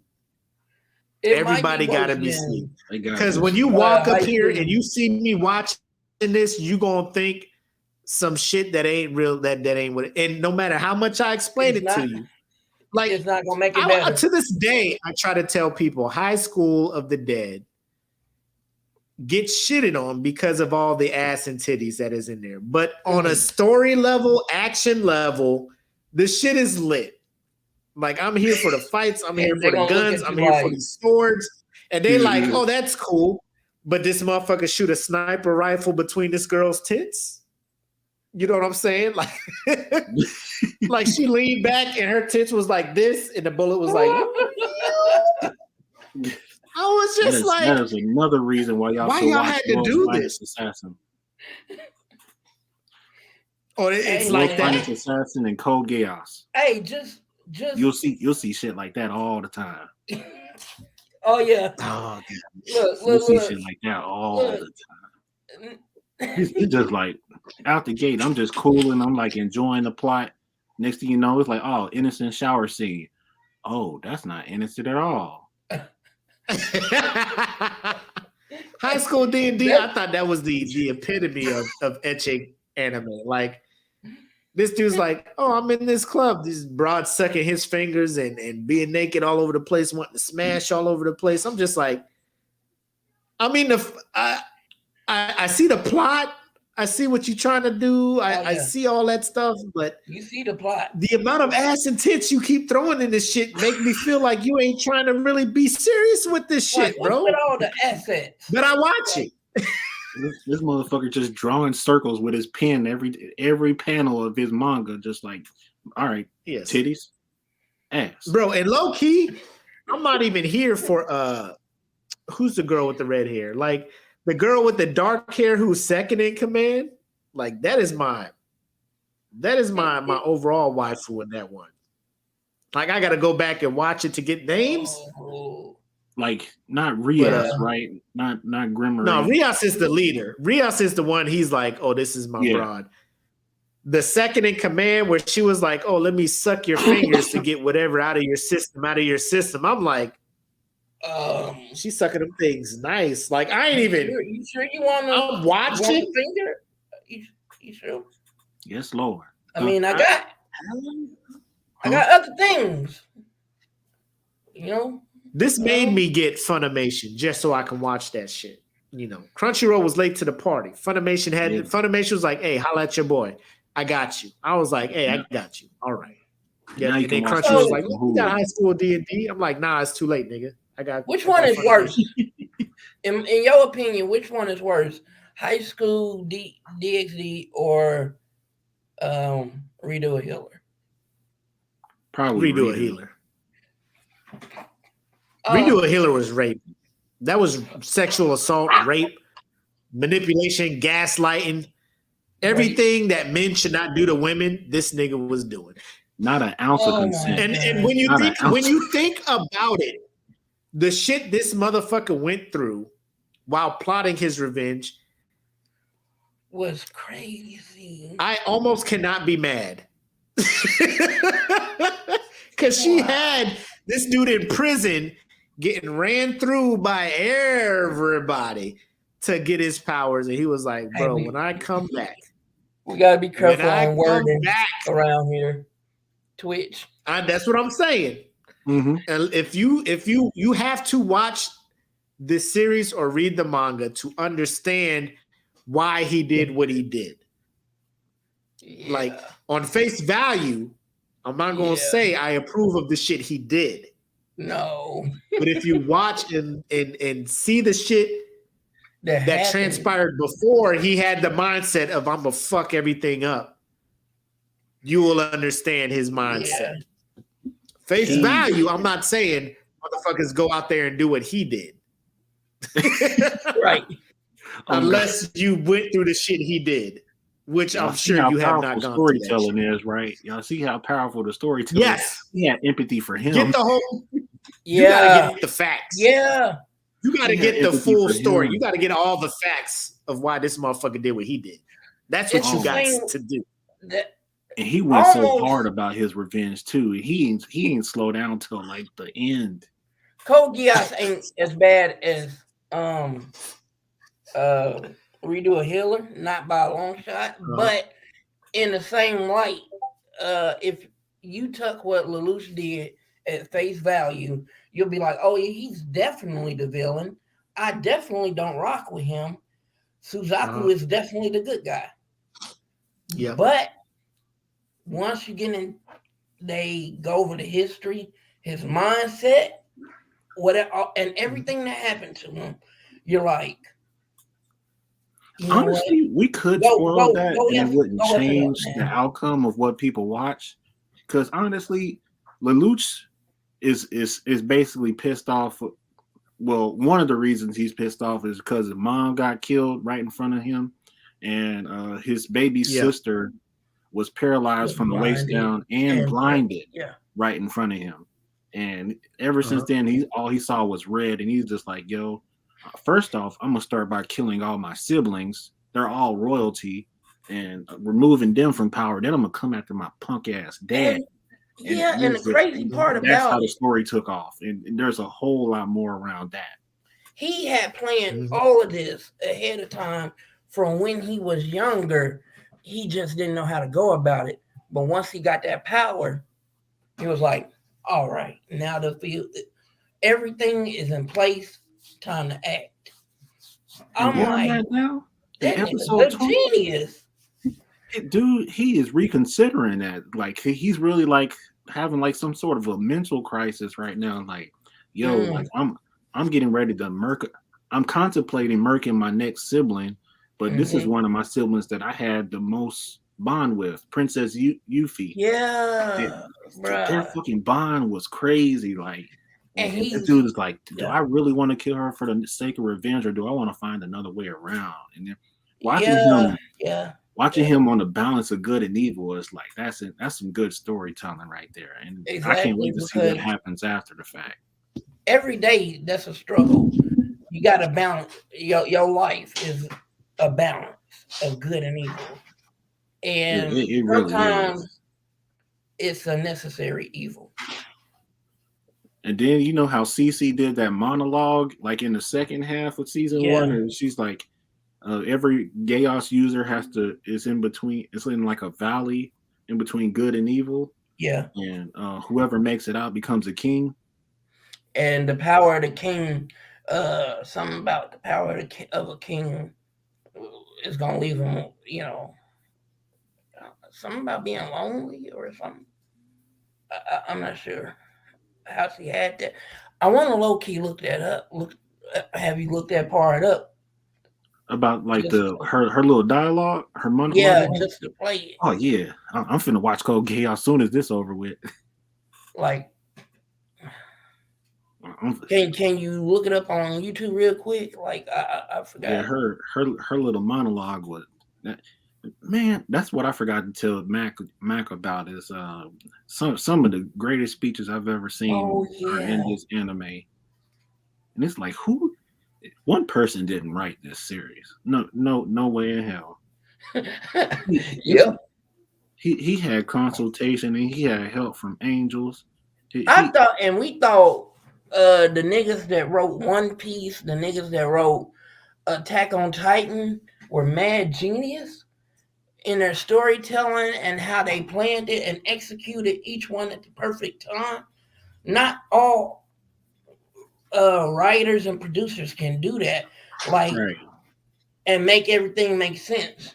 This dude here, the speeches, now you have to pay attention to the series really close, super close, because every word means something. It's like a metaphor for real life. Dialogue. The struggle against oppression, and it's multiple ways of looking at it too. And this is Code Geass is like one like fictional way of looking at it, but there's still a whole lot of accuracies to it if you compare it to history. So it's a very interesting story, and I'm definitely watching this after this podcast is over. And what was your favorite line? Or my favorite line from the show? Yeah, out of all the good quotes in Code Geass. Hold on. Before we do that, we got to wrap up. We passed 2 hours and whatnot. Oh yeah.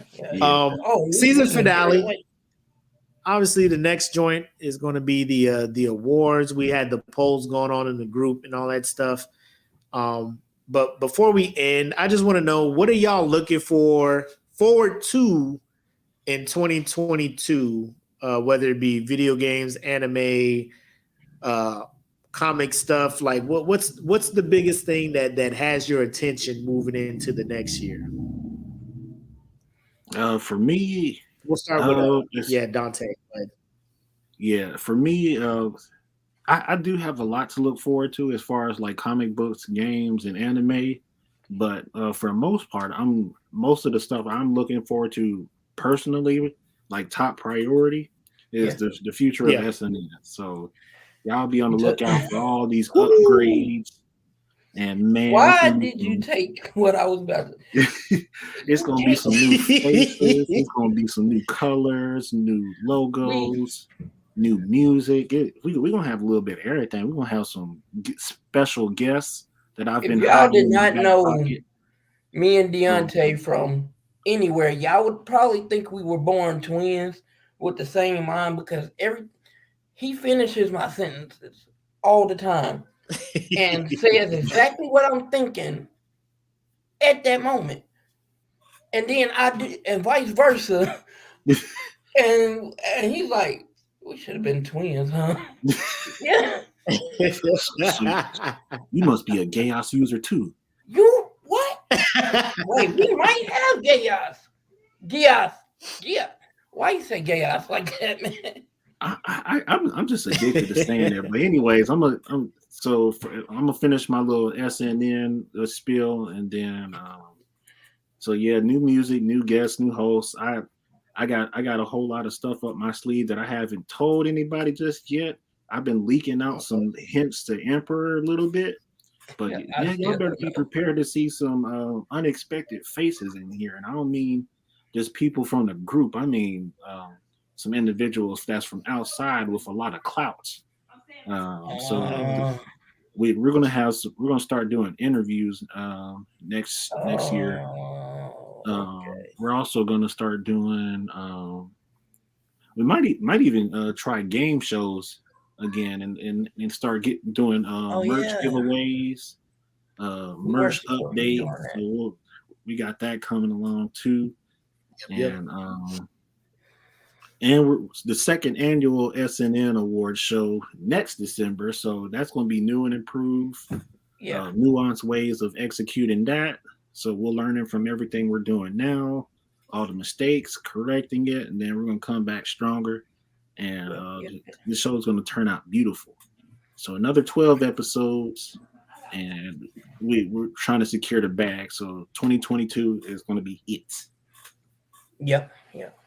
What you got, Will? By the way, we're starting on Emperor King's birthday. Oh yeah. So When is that? We come back on Emperor's birthday. The 28th of January. Oh So, yeah. Yeah. So All right, that birthday I like episode is that. gonna be a little wild. It's gonna be Emperor King's Dirty 30. We getting them drunk. And Dirty 30. Oh, we gonna, we gonna be allowed to get Liddy on the cast on the Bro. stream. We allowed to get Liddy. Go wild. Hey man, go wild on my birthday. we gonna get him Liddy. We gonna get him Liddy for sure. Oh yeah, we gonna get it too titty. We gonna have him doing a keg stand and in Oh, an Inosuke yeah. outfit too. Like he gonna be dressed as Inosuke. Manjiro, come back The boar hat and everything. The boar had everything. Hey, oh yeah, I got Fang some breathing, ideas. Form 3. Oh man, Beast breathing, Form 3. oh man, yeah. What you got, Will? What you excited for 2022, baby? 2022. I feel like Deontay said everything I was thinking, but outside of that, I'm looking for comic wise, looking forward to this new issue of Venom. I want to see where it goes. It's getting super good, man. Like with Eddie passing on the torch to his son, and Eddie becoming the new symbiote god, and everything. Like, I think that's what I'm looking forward to most. Like, I love that they brought over Venom into the MCU because now we can have some proper Venom villains, some proper Venom storytelling, and Eddie Brock is my favorite anti-villain, anti-hero, whatever you want to call him. Yep. I just and so him becoming the new god of the symbiotes and probably the second most powerful being force in the MCU and Marvel Comics is a long time coming. He had it. He worked for it. He grinded for it, and he deserved it. To be honest, he went from villain to hero to the symbiote god, god of light, god of darkness. But outside of that, I'm looking forward to some the return of Bleach. I'm looking forward to this second season which already kicked off of Demon Slayer. I'm loving it. I can't wait till it gets to the climax. I'm loving my boy the Sound Hashira. Like if y'all thought Nezuko was the shit for Mugen Train, man, I'm telling you. Stay tuned. Yes, sir. Stay the fuck tuned. I'm not going. We were. Look, we know what's in store for this. Oh yeah, we know. We know this season. I'm gonna have to take a shot out of the smoke pit glass for that. Yeah. Do that. For Nezuko. Do that. But he's like my second favorite Hashira. So it's That's him. My first favorite. The Flame Hashira, the Sound Hashira, and then the Stone. I feel like Rengoku should be everybody's favorite based off of the OG. Yeah, I'm gonna protect these motherfuckers. I know I ain't got no chance, but I gotta go. I gotta do what I gotta do. If my homies die, I'm done. When he had a whole fist through his chest. This motherfucker held on. If he ain't your favorite Hashira, It was like, them, I'm I not don't letting know. you go till I cut your neck off. Right. And he was And so dead set on killing him and saving everybody. This dude body was holding on to his fist. It's like he I had am mad. 4 arms. He was We Upper didn't Moon get 3. enough. I'm mad we didn't get enough of Rengoku except for this movie. Like, I'm just like, he showed up and he gone. Like, Yeah. I could have literally fucked with this dude. He was the man. My man was just like, I gotta punch him so I can get out of here. Rengoku had a whole fist in his chest, a sword in this dude's neck, and caught the punch and was holding this dude like, I'm not letting you go until you die. And he said, if I don't cut your head off, the sun gonna melt your ass. Let's go. Like, I've Akaza never seen that from Can we quickly talk about episode 1 of season, the official episode 1 of this season? Yeah. When old boy shows up to Muzan and was just like, hey, I ain't did what you wanted, but I killed a Hashira. This motherfucker's like, you a demon. You supposed to kill humans. Muzan right. Zap this motherfucker was pressuring. Accomplishment. You're an Upper Moon. I expect you to do that shit. You live and breathe killing Hashira. Upper Moon 3, bro. 2, and Rengoku hung with him. How far the upper moons have fallen. How far the upper moons have fallen. Zap! Started pressuring this nigga so much. Yeah. This nigga was so mad. He was like, and this regular ass nigga threw a sword at your ass. He was sweating. He was like, before I wrap, this regular ass nigga shot your ass with this sword. He shot that Jesus juice at him like, wow. I'm gonna tell you right now, Akaza could easily be the second strongest. Akaza. Oh yeah. He could easily be the second strongest Upper Moon, but that's a different topic because it's power scaling. But I feel like he can easily. Yeah, like if you read the manga, like how they 12 moons. Yeah. The 12 moons are kind of set up like the Espada a little bit because you know like you never know who's more powerful than the other one. And to find out that Grimmjow is actually the strongest Espada, and now the strongest Espada, is sort of how the Upper Moon set up, and it's crazy. I'm like, I would have never thought. Grimmjow was like the strongest Espada, but yeah, that one dude that they got to look out for, Doza. I can't remember. That motherfucker, that's the guy y'all gotta look out for though. Like that. When he hits the screen, shit gonna get real.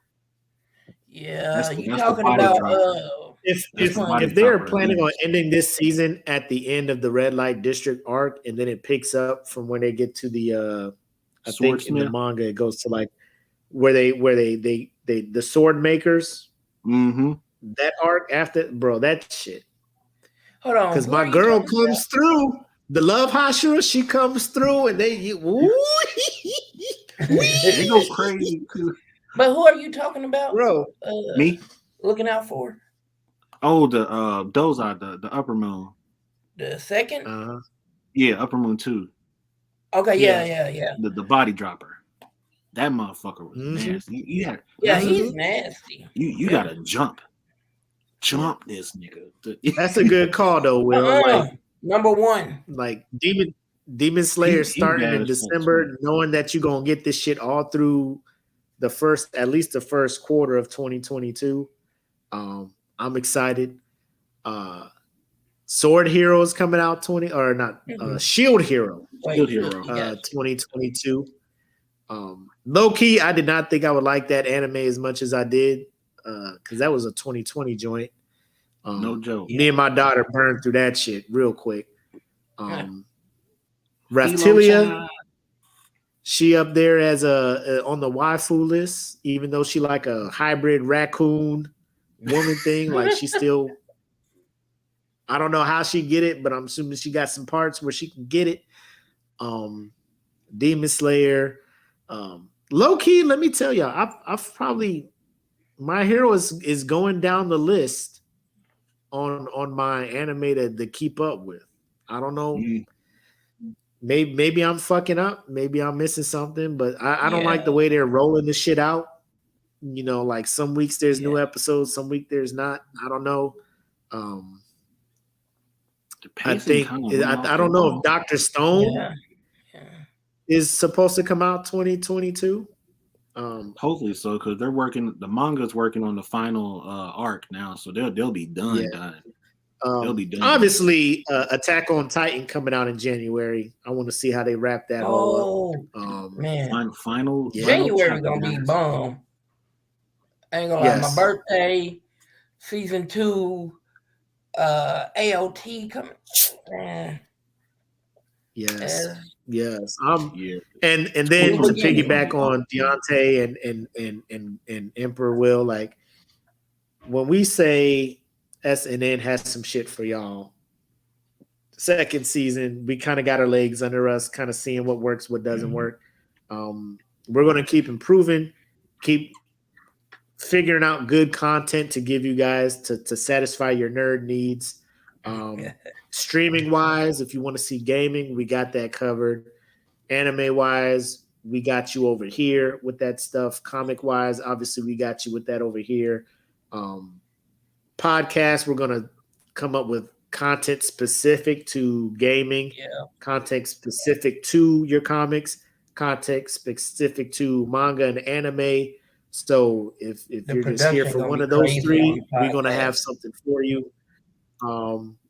Like we may split into different podcasts where it's a anime only specific podcast, a Right. gaming only podcast because we got gamers in here, and maybe a comic only podcast because Yep. we got those in here as well.